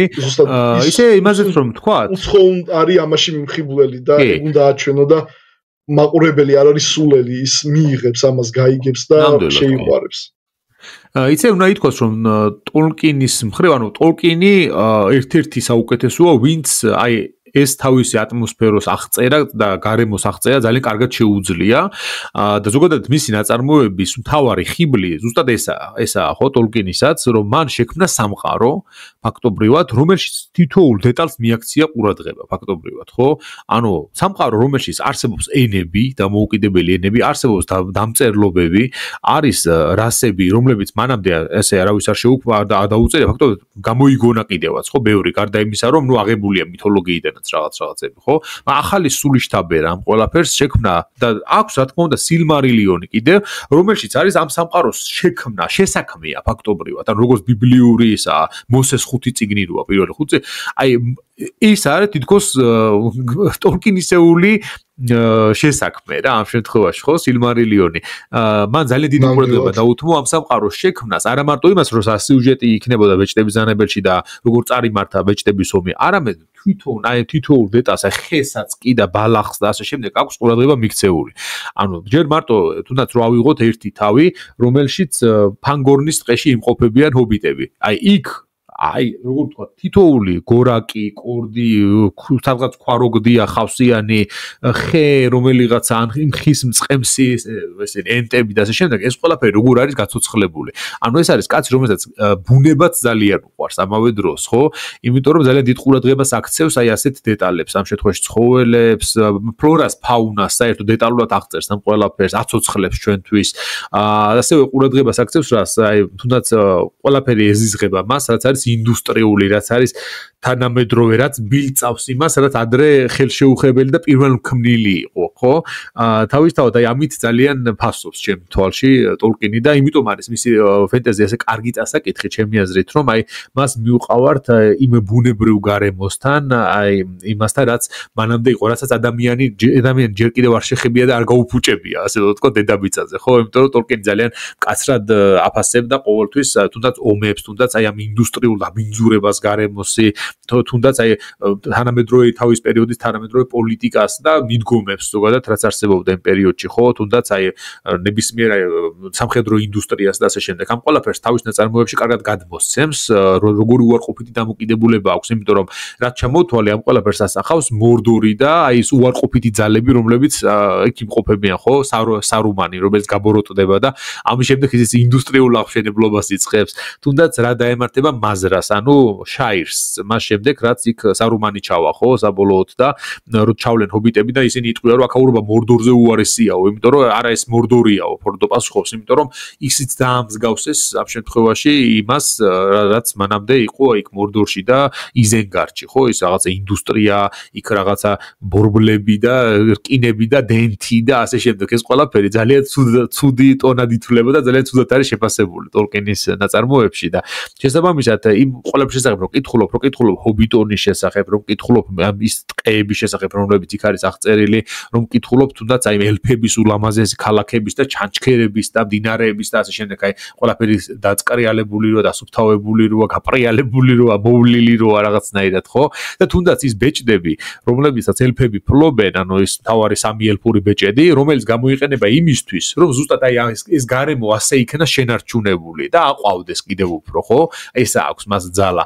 შესაბამისად, აი ამ ხრივ ტოლკინი ამდენად გამორჩეული არის ამ სხვა ავტორებს შორის. მისი ინტერესი ამ ხრივ არის მიმართული და არა იმ ხრივ მაგალითად რომ აი მისი გონდორის სამეფოს შიდა ინტრიგებზე დაწეროს ისა ნაწარმოები, რაც მაგალითად მარტინს უფრო დააინტერესებდა. ეხლა წარმოვიდოთ მარტინი რო წერს ბეჭდების ბრძანებელი სამყაროში მარტინი რო ჩავსვათ და ეს ყველაფერი გადაწეროს მოკლედ თავისებურად, ხო? იქ რამდენად რა სულ სხვა რაღაცაზე იქნებოდა ყურადღება მიქცეული. იმაზე კი არა, იქ რამდენი ხე დგას ფანგორნის ტყეში. არამედ მიქცეული ყურადღება იქნებოდა იმაზე, იმას ფარამირი და ბორომირი ერთმანეთის წინააღმდეგ რაღაცას რო გეგმავენ, ხო? იმას რომელიმე მეორეს მოწამლავს და რაღაცებს გავსი ამბავი იქნება. თვითონ აქ ნათქვამი რომ ანუ ჩემთვის ბეჭდების ბრძანებელი ნუ რა თქმა უნდა მარტინსაც ძალიან უყვარს. გაზრდილია ფაქტობრივად ინსპირაცია მისთვის რომ გამხდარიყო, იმიტომ რომ ვიცით რომ იქამდე იყო სამეცნიერო ფანტასტიკის მოკლე ნოველების მწერალი ჯორჯ მარტინი. რეალურად ამ ფენტეზის მწერალი გახდა, ასე ვთქვათ, ტოლკინის ინსპირაციით. ხო, ანუ ნათქვამი აქვს რომ აი არაგორნი მას შემდეგ რაც მოვიდა და გონდორის დაადგენილი არნორის სამეფოს გაერთიანებული მეფე გახდა, ანუ რა საგადასახადო პოლიტიკა ექნებოდა, ეს მაინტერესებდაო.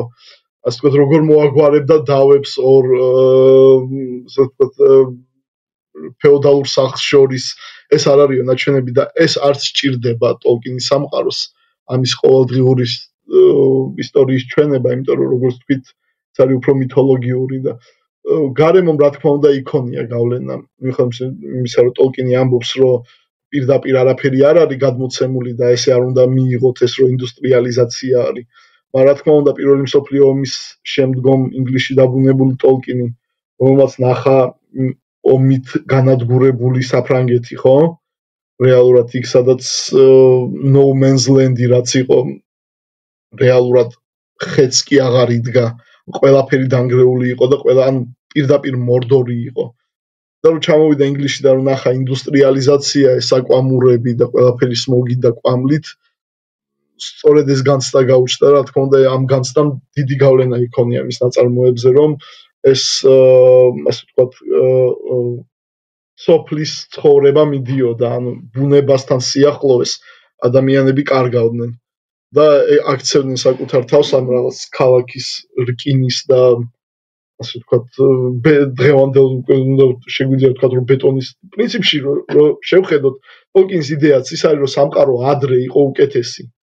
და აწის სულ უარესობისკენ მიდის. ანუ ტოლკინი ამ ხრივ ცოტა დეპრესიული არის, რო ვთქვათ, იმიტომ რომ ტოლკინის ნაწარმოების არსი ის არის, რომ სამყარო იყო საოცარი. სილმარილიონი ახსენდა, სილმარილიონის მთავარი ხიბლი ის არის, რომ ის საერთოდ ბიბლიური სიუჟეტებია, ხო? ენითაც კი არის, თუ კი ბეჭდების ბრძანებელი და ჰობიტი დაწერილია, ჰობიტი განსაკუთრებით უფრო ცოტა საბავშვოენი და ბეჭდების ბრძანებელი, ანუ ჩვეულებრივი, ასე ვთქვათ, ლიტერატურული ენით. სილმარილიონი არ დაწერილი, ზუსტად რაღაც არქაულ ბიბლიურ რაღაც მანუსკრიპტის ენის სტილში, ხო? იმიტომ რომ ის არ გიყვება იმდენად სიუჟეტს, რამდენადაც გიყვება სამყაროს. რა თქმა უნდა, გავლენა იქონია ტოლკინზე, როგორც თქვი, ამ ინდუსტრიალიზაციამ. რეალურად ტოლკინი მართალი იყო. დღეს ჩვენ დღევანდელ სამყაროში რა შეცხოვრობთ, ფაქტობრივად იმ სამყაროში ცხოვრობთ, სადაც მორდორმა და აიზენგარდმა გაიმარჯვა, ხო? ანუ რეალურად ინდუსტრიალიზაციის შემდეგ ძირითადი მოსახლეობა ცხოვრობს ქალაქებში და ბუნებასთან ნაკლები კავშირი აქვს. ზუსტად ამის ეშინოდა ტოლკინს და ამიტომ აღწერს ესე თითოეულ ჩანჩქერს თუ ხის, თითოეულ ხეს თავის ისტორიას ზენს, ასე თქვა და იმ გარემოებამაც ზუსტად ანუ საფუძველი რაც შეიძლება ზოგადად იმ რადგანაც ვიცით რომ ტოლკინის ფენტეზი დღევანდელი ესეთი ფორმით როგორც ვიცნობთ დიდწილად ტოლკინის შექმნილი არის. საზრდოობს იმითი რომ წარმოვიდგინოთ ადრეულ შუა საუკუნეებში სიტუაცია, ხო, რომ აღწეროთ ადრეული შუა საუკუნეების, როდესაც ამ ეგრეთ წოდებული ბნელი ხანიდან სამყარო ნელ-ნელა იწყებს გამოსვლას და სამყარო ცხოვრობს რეალურად რომის იმპერიის ნანგრევებზე. და არის რაღაც უძველესი საოცარი შენობები, აკვედუკები იქნება თუ სხვადასხვა ფორტები იქნება რომაული, რომელიც რაღაც ინსპირაციაა, რომ იმ სამყაროში, სადაც კაცობრიობამ იმაზე მეტი დაივიწყა, ვიდრე ახსოვდა. ანუ რეალურად ვიცით ხო ადრეულ შუა საუკუნეებში იმ მომხდარი რომის იმპერიის დაცემასთან ერთად მომხდარი სრული კოლაფსით საზოგადოების რეალურად ძალიან ბევრი რამე იქნა დავიწყებული და იმ სამყაროს ადამიანისთვის ეს უძველესი ნანგრევები იყო როგორც რაღაცა, რომ აი ადრე ადამიანები უფრო მეტნი იყვნენ ვიდრე ჩვენ ვართ, უფრო მეტი შეეძოთ რაღაცა, ანუ დიადი ადამიანები იყვნენ და განსაკუთრებით ინგლისის მითოლოგიას რო დავადოთ, ინგლისში მნიშვნელოვანია გიგანტები, ანუ ვიცით რომ მითებში ყველგან არსებობენ გიგანტები, როგორც ჩვენთან დევები მაგალითად, რომლებიც აი ცხოვრობდნენ ადრე კაცობრიობაზე უფრო ადრე. და სწორედ ეს შერწყმა არის რაღაც გიგანტების და მაგიური ადამიანების, რომლებიც აი აშენებდნენ რაღაც საოცარ შენობებს, რომლებიც ახლა დაქცეულია, დანგრეულია ყველაფერი. ეს ადრეული შუა საუკუნეების ატმოსფერო, რაც იმ დროინდელ ხალხის ტვინში იხარშებოდა, ძალიან კარგად აქვს გადმოცემული ტოლკინს და ზუსტად ეს დაედო საფუძვლად ზოგადად ფენტეზის როგორც ჟანრს. როგორც წესი ფენტეზიში ვხედავთ ზუსტად ამას, ხო? ანუ არსებობს დღევანდელობა, იმ სამყაროსი და არსებობს უფრო ადრე უძველესი ცივილიზაციები, რომლებმაც შექმნეს რაღაც საოცარი იმპერია და დღეს არის შემორჩენილი მხოლოდ ნანგრევები იმპერიის, ხო? კი, იცი რა არის, მე მაგალითად მახსენებს ეს ყველაფერი შუმერულ მიდგომას ისტორიისადმი, სადაც მომავალში მარტო რეგრესს ხედავდნენ და წარსულში იყო ყველაფერი უკეთესი და უჯობესი და საუკეთესო და ადრე რაღაცა არსებობდა ბევრად უფრო განვითარებული თქოს ცივილიზაცია და რაც დრო გადიოდა, უფრო და უფრო დაკნინება ხდებოდა რა ამ ყველაფრისა. ასეთი მიდგომა არსებობდა შუმერებში ისტორიისადმი და რაღაცნაირად გავს ეს ტოლკინისეული, ხო, ყოველ შედარება ხდება, ხო, ყოველ წინადადებაში შესაუბრობენ რომ აი ადრე რომ ეს ჯარი ადრე იქნებოდა წინა მებრძოლი მარტო პატარა ერთი რაზმიო ესე რო იტყვის თელმაზე არმიაზე ან რო იტყვიან რომ აი ადრე უნდა გენახატო თქვენ ეს როგორი ქალაქები იყო ან თუნდაც სანამ გონდოლინი დაეცემოდა და სანამ ის ველერიანდი და შეიძირებოდა ხო მანამდე იქ რამდენად დიდებული იყო ყველაფერი რამდენად მასშტაბური იყო ეს ომებიც რამხელა ბევრად უფრო დიდი მასშტაბებში ხდებოდა და ანუ ასე შემდეგ ბევრი მითიური არსება იყო კიდე რომელიც აღარ არსებობს უკვე ამ დროისათვის თუნდაც ერთია შემორჩენილი ბალროგი სულ ხო როცა ბალროგების მთელი ჯარი ყავდა თავის დროზე მორგოთს მაგალითად იქ ხო შესაბამისად აი ყველაფერი უფრო პატარავდება კნინდება და ბოლოს ეს ემზადება იმისთვის რომ ადამიანების სამყაროდ გადაიქცეს ეს ყველაფერი იმიტომ რომ იქ სარუმანი გენდალფთან საუბარში ამას ამბობს რომ ეს იქნება ადამიანების სამყარო რომელსაც ჩვენ მართავთ ასე რო ეუბნება ხო ეს ძალიან ლოგიკური არის ხა სარუმანი კი მაგ დროს ეს არის რა ქვია გაფუჭებული არის ბოროტებისაგან მაგრამ ეს არის ერთ-ერთი დიდი ბრძენი ამ სამყაროსი რომელმაც წესმის რა თქმა უნდა ეს და ადევნებს თვალს დინამიკას საით მიდის ყველაფერი ხო შესაბამისად ძალიან კარგად ხსნის და თუნდაც ის რომ აი ყველაფერი შეიცვალაო მე ვგზნობ ამასო ეს ანუ ის თელი ამბავი რაც არის რომ აი სამყაროში ცვლილებების შეგრძნება ხო პრინციპში მესამე ეპოქის დასრულების მერე როცა ეს საურონი დაეცემა მართლა მასე ხდება ხო მე ყველაფერი იმიტომ რომ მართლა ადამიანების სამყარო გაბატონდება იქ აღარ არიან ორკები იქ ელფები მიდიან უკვე შესაბამისად ადამიანები რჩებიან და თითქოს ყველაფერი მოდის უკვე აი ჩაოლებრივი ისტორიისაკენ ანუ ის მითიურისგან იცლება და გადადის ისტორიაში ეს ყველაფერი ხო თითქოს არა ზუსტად ეს იყო ტოლკინის ჩანაფიქრი ანუ სრულად აგეთანხმები შუმერების მიდგომას ზუსტად იგივე მიდგომა აქვს ტოლკინს რომ ყველაფერი ადრე იყო უფრო გრანდიოზული ადრე იყო უფრო საინტერესო ადრე გმირები იყვნენ ნამდვილი გმირები და დღეს ცოტა სხვანაირად არის სიტუაცია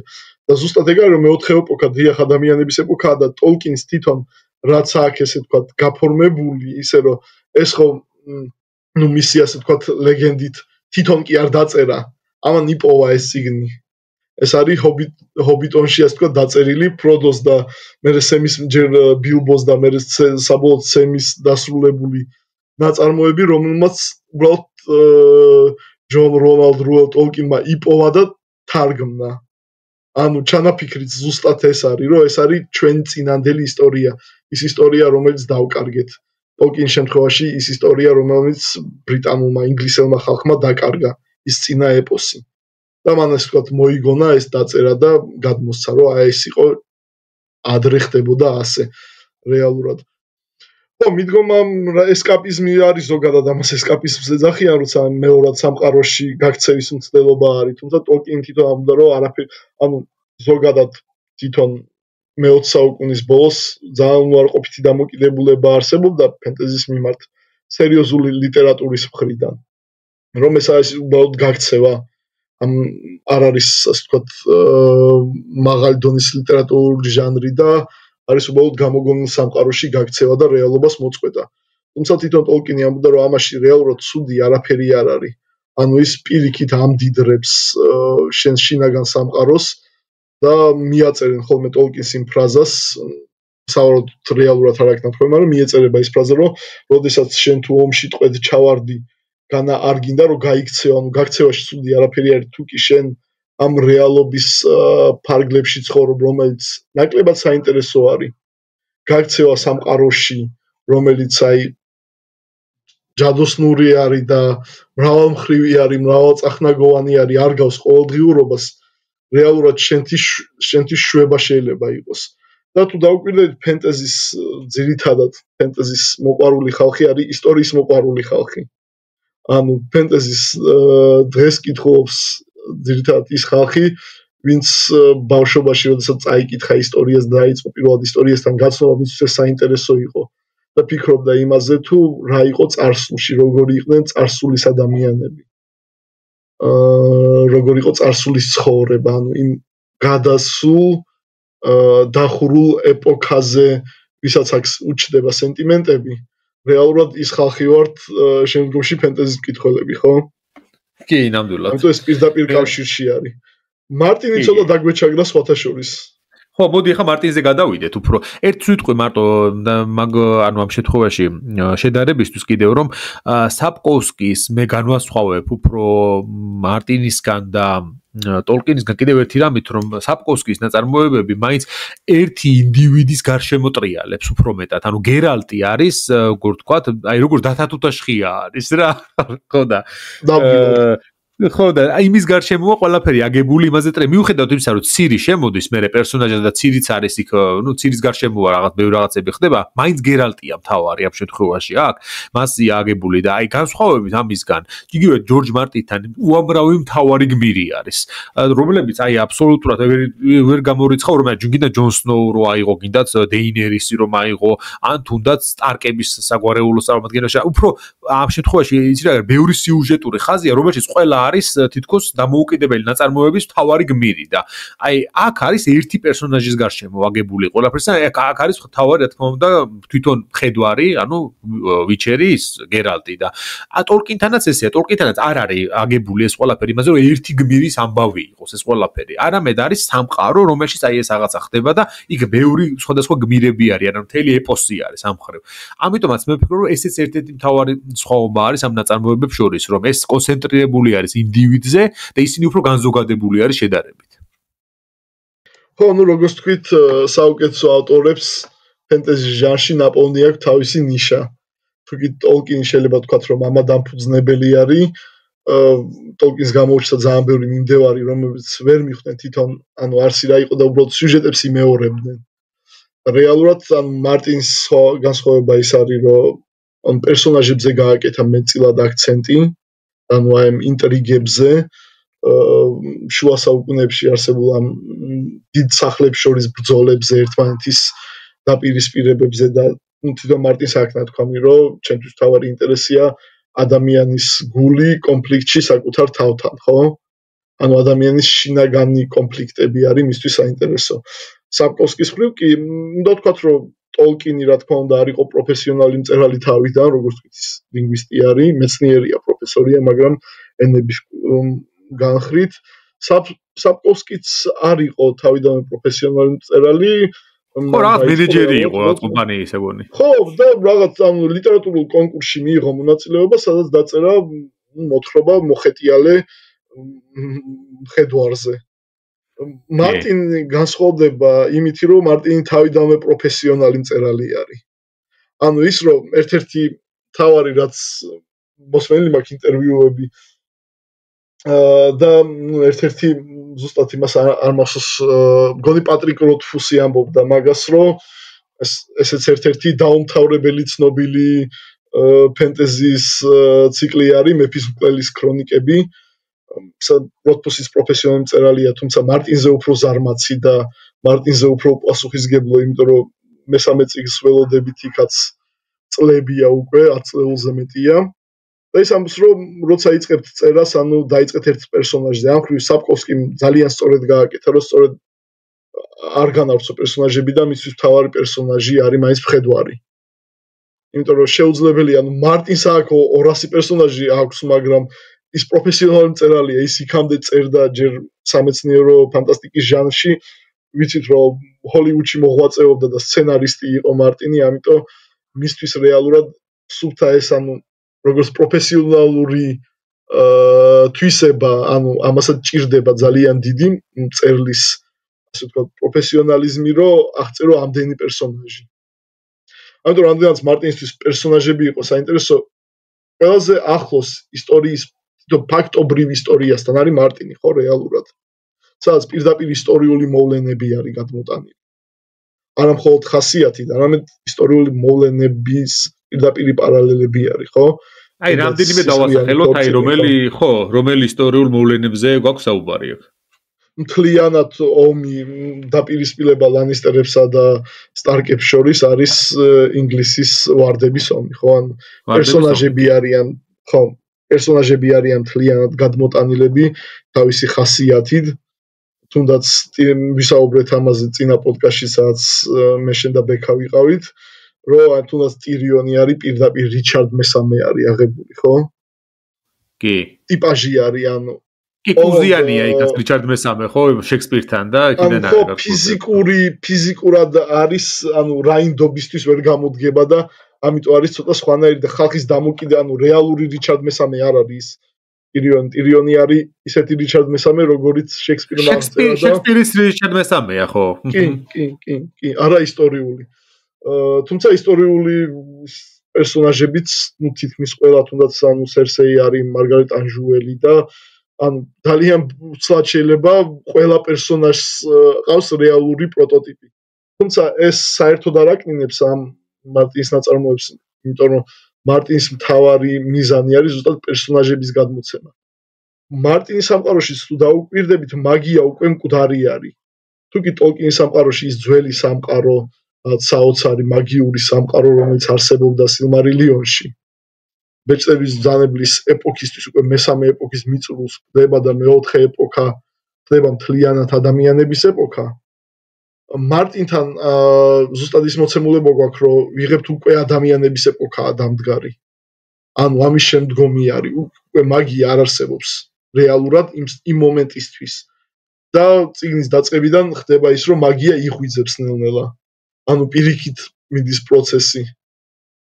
ის ძველი სამყარო რაღაცნაირად იღვიძებს და კვლავ ბრუნდება ამ ყოველდღიურ ადამიანის ცხოვრებაში. ხო, მივიწყებული აქვს თითქოს, ხო? მანამდე თითქოს და მე ბოლოს ბევრი რაღაცა რაც უკვე გამოგონილი გონია ზოგი რაღაცა. კი, რა თქმა უნდა, White Walker-ების, უცხოების, სხვების დაბრუნების არავის არ ჯერა.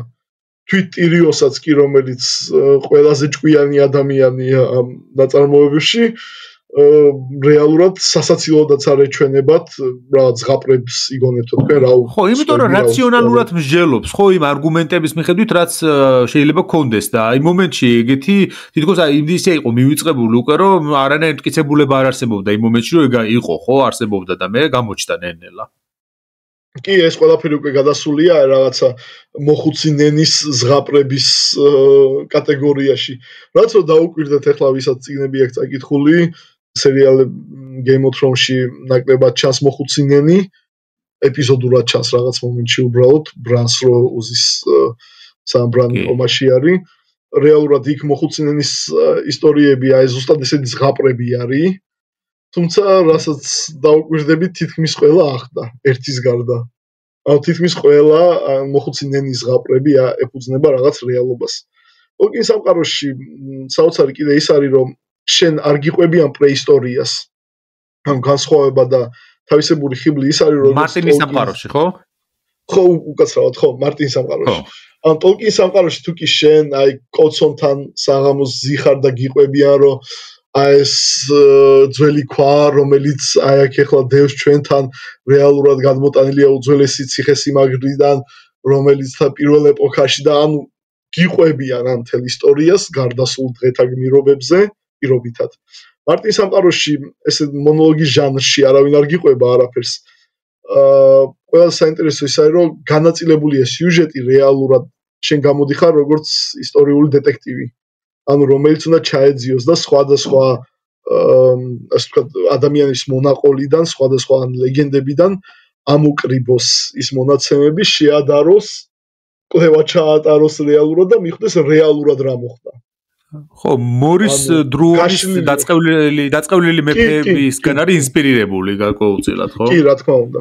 კი, ერთ-ერთი მთავარი ინსპირაცია სწორედ ეს იყო ბეჭდების ბრძანებლის. ბეჭდების ბრძანებლის კი არა და იმის რა ქვია, საკუთარ თამაშის, ხო? ყინულისა და ცეცხლის სიმღერისა, ხო? კი, როგორც ამ წიგნების ციკლს ქვია.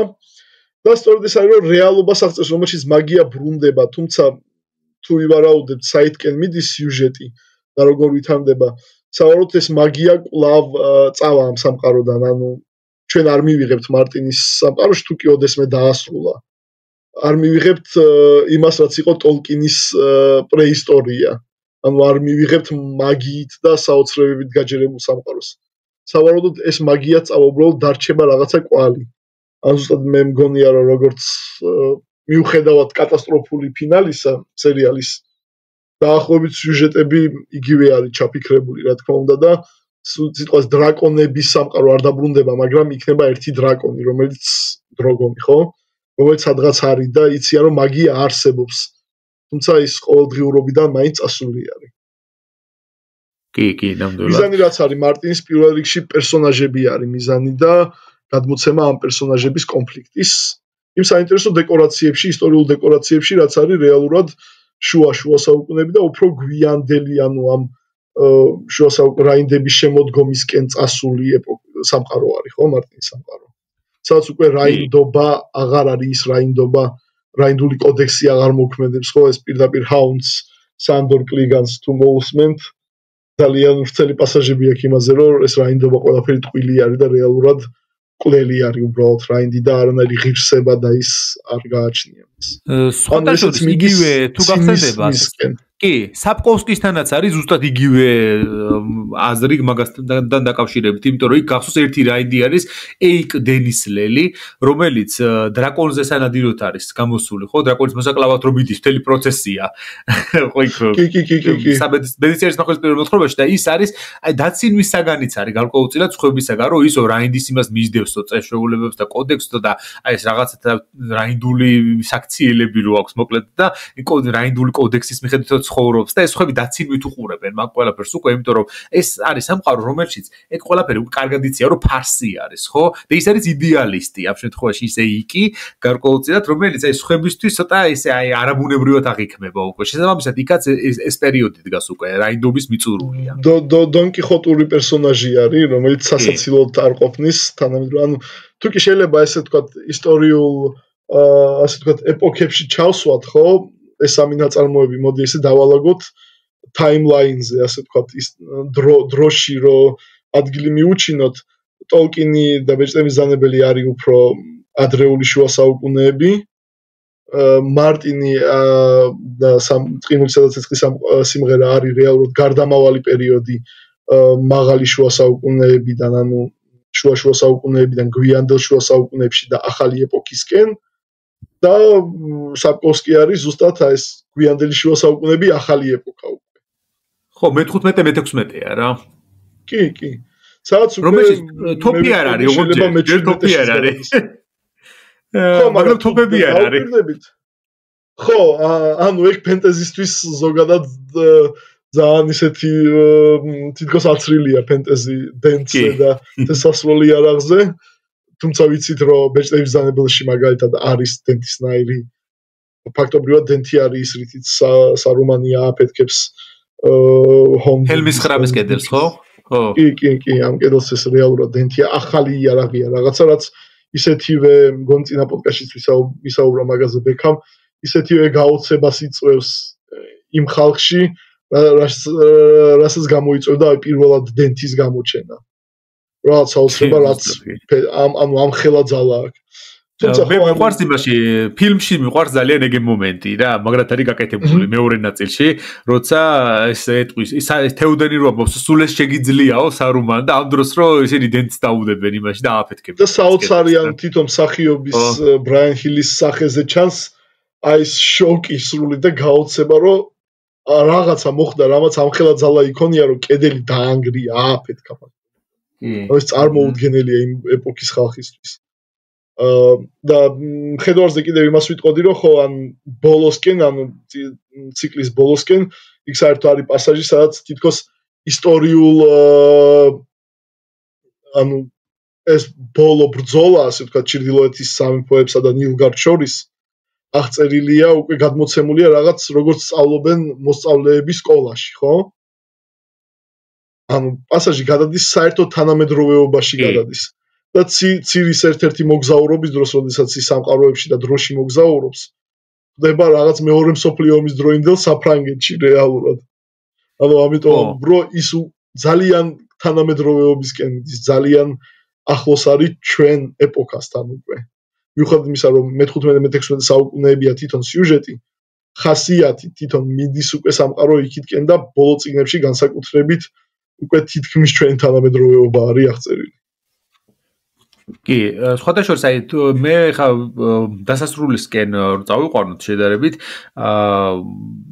თითოეული ნაწარმოებიდან მოდი რაიმე ფრაზა, რაც დაგვამახსოვრდა და რაც გარკვეულწილად ცოტა შინაარს თუ არა ავტორის დამოკიდებულებას გამოხატავს. ეხლა მაგალითად ჩემთვის ასეთი იყო ტოლკინთან ეს ფრაზა, როცა ის ფროდოსთან საუბრობს გენდალფი და ფროდო ეუბნება, რომ მე ვისურვებდიო ჩემ დროში არ მომხდარიყო ეს ყველაფერიო და გენდალფი პასუხობს, რომ მეც ვისურვებდიო და ყველაო ალბათო ვინცო ასე დროებში ცხოვრობენო, მაგრამ ამ ჩვენ დროის პრობლემებთან გამკლავებაო ჩვენი ვალიაო და შესაბამისად უნდა გავაკეთოთ ყველაფერი იმისთვის, რომ ეს მოხდესო და შესაბამისად აი ამით ტოლკინის აი ნაწარმოებს რაღაცნაირად აჯამებს ეს იმ თვალსაზრისით, რომ მე ბეჭდის საძმოც როცა იკრიბება, იქაც არის ამაზე საუბარი და იქაც იტყვის გენდალფი, რომ ბეჭედი რომ დაუმალოთ ეს არ მაინც მოხდება ოდესღაც მოსახდენი და რადგან ის ჩვენ დროში ჩვენ ხელშია, ჩვენ ვართ ვალდებულები, რომ მომავალს კი არ დაუტოვოთ ის გასაკეთებლად ის საქმე, არამედ ჩვენ თვითონ უნდა გავაკეთოთ, იმიტომ რომ ჩვენ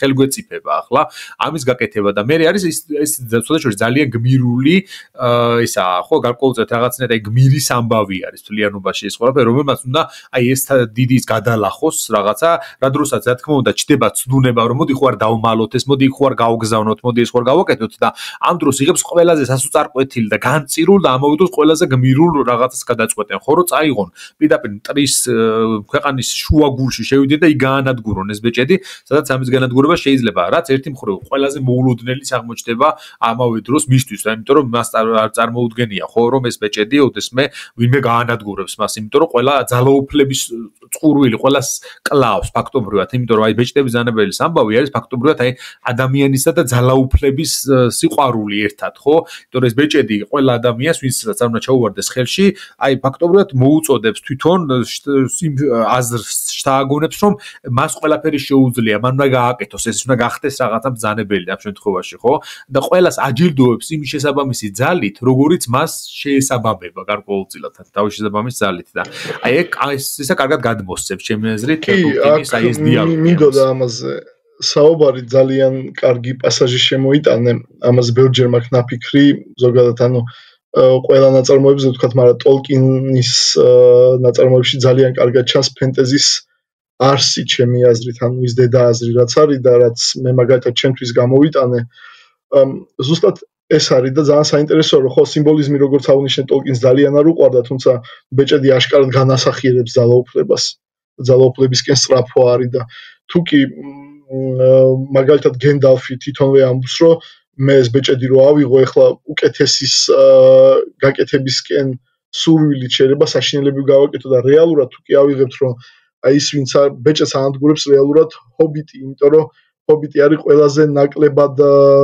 ასე ვთქვათ ამ დიდ სამყაროში ძალაუფლებისკენ ყველაზე ნაკლებად მიისწრაფიან ჰობიტები, ყველაზე ნაკლებად არიან ასე ვთქვათ მოწყვლადები ამ ძალაუფლებისკენ. ხო, ყველაზე გულუბრწყვილოები და კეთილები არიან.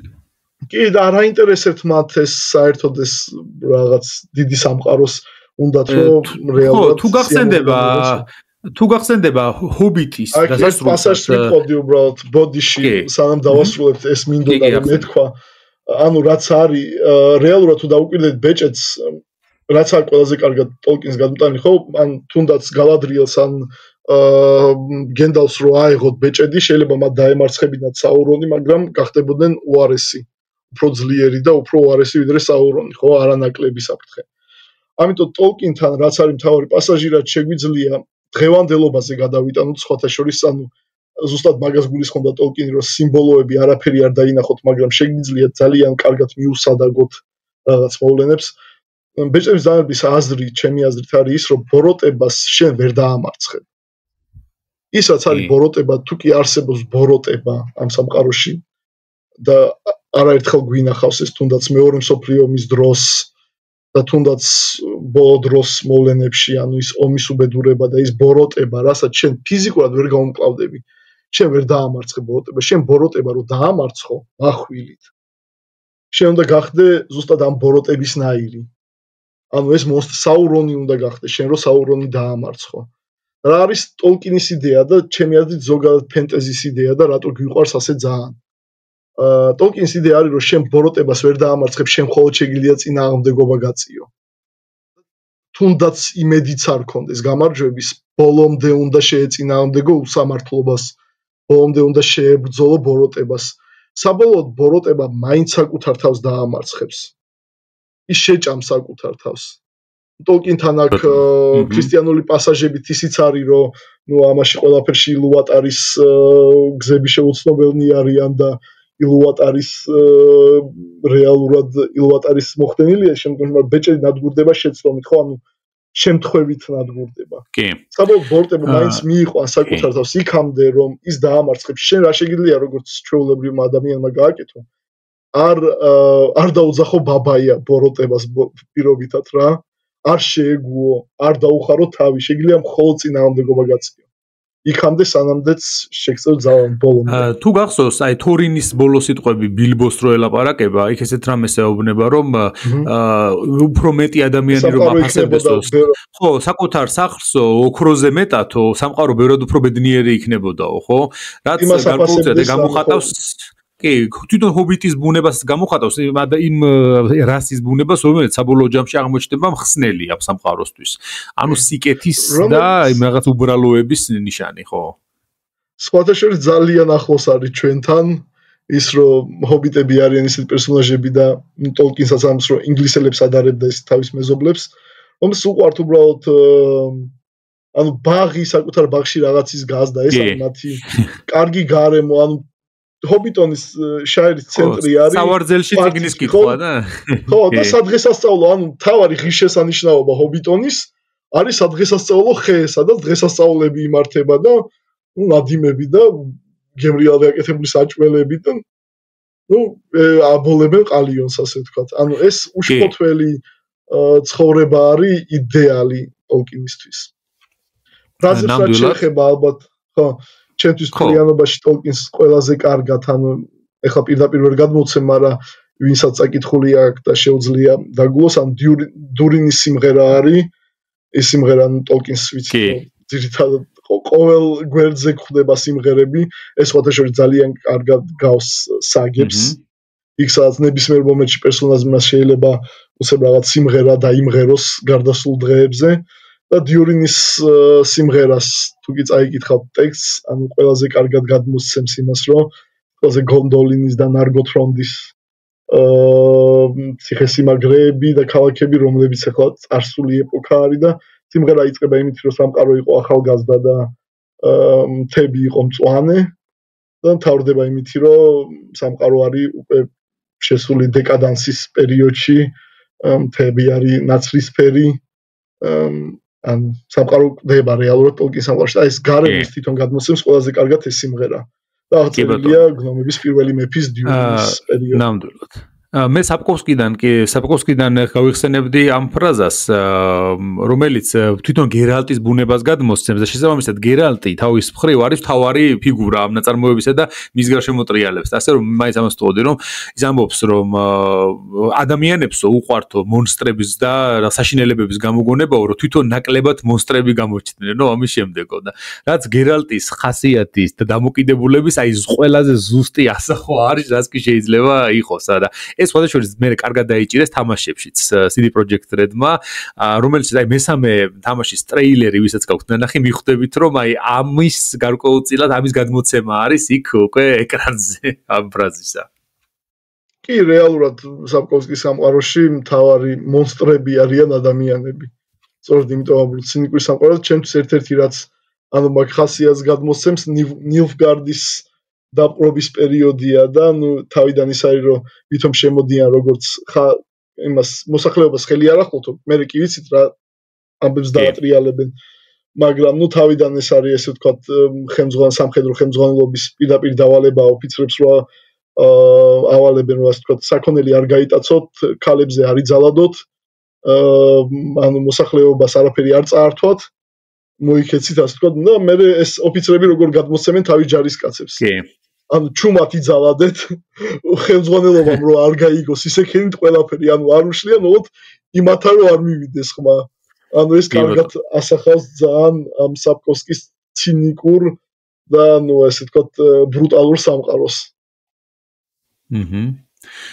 და რაც შეეხება მარტინს, აი მარტინს რომელმით გააერთიანებდი ფრაზით, რომ აი ამით დავახუროთ ეს სამეული. თუ გახსენდება რამე ისეთი რაც აი პირდაპირ იმდენი ფრაზა სიმართლე რომ გითხრა, ალბათ ის რომ თუნდაც სერიალიდანაც გავაერთიანოთ ესე. ხო. და როცა თამაშობს ატახტო და თამაშებს ანიმარჯვებ ანკლები. და მასინდ ყოველდღე თვითონ ტირიონის პერსონაჟის ის რომ მე ნედ სტარკი არა ვარ, მე ვიცი როგორ თამაშობენ ამ თამაშს და შემდეგ აი ეს პასაჟი ტირიონის სამივეს რო ატყუებს მეისტერ პიცელს, ლიტლ ფინგერს და ვარის სამივეს რო სხვადასხვა ისტორიას ეუნება და რეალურად მათი ქმედებებით გებულობს რომელი არის სერსეის ასე ვთქვათ ენის მიმტანი. კი ბატონო, ყველაზე კარგად ეს ასახავს ზუსტია, კი ზუსტია. ბოლო-ბოლო იცი რა არის, ეს ნაწარმოები თავისუფლად შეიძლებოდა მთლიან ნაწარმოებს ყინულისა და ცეცხლის სიმღერის ნაცვლად, რომ სატახტო და თამაში რქმეოდა, მაინც კარგად მოერგებოდა ესათაური, იმდენად კარგად მოერგო სერიალსაც და იმდენად ყველა იცნობს, აი უმეტესად, აი ვისაც აკითხული აქვს, ისინიც კი ასე ეძახიან და იმდენად არის ეს სახელი მიღებული უკვე და ფაქტობრივად შემოიტანა მარტინმა არა მარტო ამ თავის ჟანრში, არამედ ზოგადად აი სატახტო და თამაშის იდეა, რომ ყველგან ხდება აი ეს როგორც ძალაუფლებისთვის ბრძოლის ეს მთელი შიდა ანატომია, ხო, რომელიც მოცემულია მასთან და მაშინ უკვე ძალიან პოპულარული გახდა, რომ ყველგან მცდელობა არის, თუნდაც ჩვენთან პოდკასტში ჩვენ გვაქვს სერია საქართველოს სატახტო და თამაშები, ხო, საქართველოს სამეფო ტახტის თამაშები საქართველოს, რომელშიც აი გვაქვს შუა საუკუნეების პერიოდზე. ხო, და შესაბამისად აი ჩვენთანაც ინსპირაცია ამან მოგცა. ძალიან კარგი პოდკასტი არის, მოსმენილი მაქვს. და ხო, რეალურად არანაკლებ საინტერესო მოვლენები ხდებოდა ჩვენ ისტორიაშიც და რეალურად მარტინის ეს ის არის, რომ ის ისტორია, რომელიც ინტრიგებით ან რეალურად თუ გინდა მოზარდისთვის ცოტა ადრე არის მარტინი, მაგრამ ადამიანს დასრულს თუ გინდა ისტორია შეაყვარო, სწორედ აქედან უყვარდებათ ისტორია, რაც ინტრიგები, ანუ ის რეალური რაც ხდებოდა ისტორიაში, რაც ასე ვთქვათ, შენ შეგიძლია თავად მიხვდე და გამოიტანო აქედან დასკვნა და პირდაპირ არ გეუნებიან არსად. კი ბატონო. თუნდაც იმისთვის ხო, რაც იყო ნათქვამი და ბევრისთვის ალბათ საქართველოს მოსახლეობის უმრავლესობისთვის ჯერ კიდე ის იქნება, რა ქვია, მას სიურპრიზი იქნება, რომ გაიგონ, რომ ხო თამარ მეფის მამა იყო უზურპატორი. კი ბატონო. მოკლედ რომ ვთქვათ, აი ეს სამეული მაინც საპკოვსკი, მარტინი და ტოლკინი, ჩემი აზრით არის ის საფუძველი, რაც ფენტეზის ჟანრში მერე უკვე გაგხსნის გზებს. აი ჩემთვის ეს სამეული იყო და რასაც უკვირდები ისედაც ზოგადად ეს სამი ყველაზე პოპულარულია. ანუ ამასთან დამატებით მერე ნარნია, ექს ანდერსონია და ასე შემდეგ სხვა ავტორები, ნარნიას ქრონიკები და სხვა წიგნები არის, რა თქმა უნდა, რომელსაც შეგიძლიათ გაეცნოთ, თუ ამ ჟანრით დაინტერესებული ხართ, რა თქმა უნდა, ძალიან ბევრი გაქვს წასაკითხი დამჯერეთ, უამრავი კარგი ნაწარმოები არსებობს და სუმცირე, რა თქმა უნდა, ეს სამი მაინც უნდა, ამ სამს მაინც უნდა იცნობდეთ, იმიტომ რომ ამ სამა ძალიან დიდი ზეგავლენა მოახდინა უკვე სხვებზე შემდგომში და ამ სამის წაკითხვის მერე უკვე სხვას როცა კითხულობთ, აუცილებლად მიხვდებით, რომ აი ეს რაღაცით ინსპირირებული არის საპკოვსკისგან, ან ტოლკინისგან, ან მარტინისგან, მაგრამ ყველა საბოლოო ჯამში მაინც ინსპირირებული არის ტოლკინისგან, რა თქმა უნდა. აი ამ ნოტაზე დაგემშვიდობებით დღევანდელ საახალწლო ეპიზოდში. ვფიქრობ, რომ საკმაოდ ბევრი ვილაპარაკეთ, დასაბრუნებელი თემაა, რა თქმა უნდა და მოუტრიალდებით ისევ და არ მედია მომავალ საახალწლო ეპიზოდამდე მოვასწრებთ კიდევ ჩაწერას ამ თემებზე, რა თქმა უნდა ეპიზოდებისა. სანდრო, ძალიან დიდი მადლობა სტუმრობისთვის, საინტერესო საუბრისთვის. ბოდიში აქვე მინდა რომ პოდკასტის ბოლოსკენ ცოტა რეკომენდაციას შენ თქვი რომ ეს სამი წიგნი არის ასე ვთქვათ საძირკველი რომელზეც შეგიძლია ეს უნდა მინიმუმ კონდეს საკითხული მაგრამ დარწმუნებული ვარ რომ შენს მსმენელებში არის ბევრი ადამიანი რომელსაც რა თქმა უნდა სამივე საკითხული აქვს და შეგვიძლია რეკომენდაციაც გავცეთ ან მსგავსი თითოეულის მსგავსი რა ნაწარმოები ურჩიოთ რომელიც ხასიათით გავს მაგალითად და შეუძლიათ უფრო გაამდიდრონ თავისი ფენტეზის მაგალითად ტოლკინის მოყვარულებისთვის არსებობს ესეთი ციკლი ნაწარმოების ტედ ვილიამსის Memory, Sorrow and Torn ქვია ეს ინგლისურად ქართულად ნათარგმნი თუ არ ვცდები არ არის მაგრამ ვინც კითხულობს ინგლისურად ან თუნდაც რუსულად შეუძლია ეს ციკლი ნახოს ან ძალიან კარგად ზის ამ თუნდაც ელფების სამყაროში სადაც ელფები არ არიან კეთილები მაგრამ ანუ ხასიათით ძალიან კარგად ჯდება მარტინის პარალელებთან თუნდაც ჯო აბერკრომბის ნაწარმოებების ციკლი გეთახმები ან მე უფრო ვიტყოდი რომ ხასიათით სუსტად მეფის ყველის ქრონიკები არის თუმცა აქ ყურადღებით მოეკიდოს ამას მკითხველი იმიტომ რომ ესეც დაუსრულებელია და მესამე წიგნი როდის დაიწერება ჯერ კიდე არ ვიცი და აი საპკოვსკიზე ესეც მიმდინარე ციკლი არის წიგნების დასრულებული არ არის თუმცა ძალიან ურჩევდი ყველას პოლონელი ავტორი არის ესეც რობერტ ვეგნერი ქართულად სამწუხაროდ ნათარგმნი არ არის მაგრამ ციკლს ქვია მექანის ასე ვთქვათ სასაზღვრო ისტორიები რისი მექანის იმპერიის სასაზღვრო ამბები ანუ რობერტ ვეგნერი მოძებნონ რუსულად არსებობს ეს ინგლისურადაც ნათარგმნი არის სამწუხაროდ ქართულად არ გვაქვს მაგრამ ვინც ეს ხო შეგვიძლია იცი რა არის იმაში description-ში ან კომენტარში ჩამოვწეროთ ეს წიგნები და მიუთითოთ უკვე კომენტარით რომ ადვილად იპოვია რა ვისაც გამდიდრება უნდა ანუ მსგავსი სამყაროების გაცნობა უნდა აი განსაკუთრებით პოლონური სკოლის წარმომადგენელია ვეგნერი და ძალიან საინტერესოა უფრო high fantasy არის ვიდრე სიტყვაზე საპკოვსკი, მაგრამ ის ხასიათი და ეს პოლონური ჟანრი ძალიან კარგად ჩანს მის ნაწარმოებებში. ძალიან დიდი მადლობა ამ რეკომენდაციებისთვისაც. მსმენელს ვეთქვი რომ ჩვენ მიუწერთ ამას კომენტარში რომ ადვილად მონახოთ მერე. გამოიწერეთ წარე პოდკასტი, მოიწონეთ, გააზიარეთ, გაუზიარეთ სხვა ადამიანებსაც ამის შესახებ, რათა ბევრი ისტორიით დაინტერესებულმა ადამიანმა მოიყაროს თავი ჩვენ პოდკასტში. რა თქმა უნდა, გილოცავთ ახალ წელს, გისურვებთ ყოველივე საუკეთესოს. იმედი მაქვს რომ კარგი წელი იქნება საქართველოსთვის და ამ წლის მანძილზე მე პირადად ვიდებით რომ ბევრ საინტერესო ეპიზოდს შემოგთავაზებთ. მადლობა სანდრო კიდევ ერთხელ. მსმენელს კი დავამშვიდობები. უღრმესი მადლობა ნიკა. ულოცავ მსმენელს დამდეგ ახალ წელს და იმედია გამარჯვების მომტანი იქნება ახალი წელი. ნამდვილად. ნახვამდის მომავალ პოდკასტამდე. ნახვამდის მადლობა.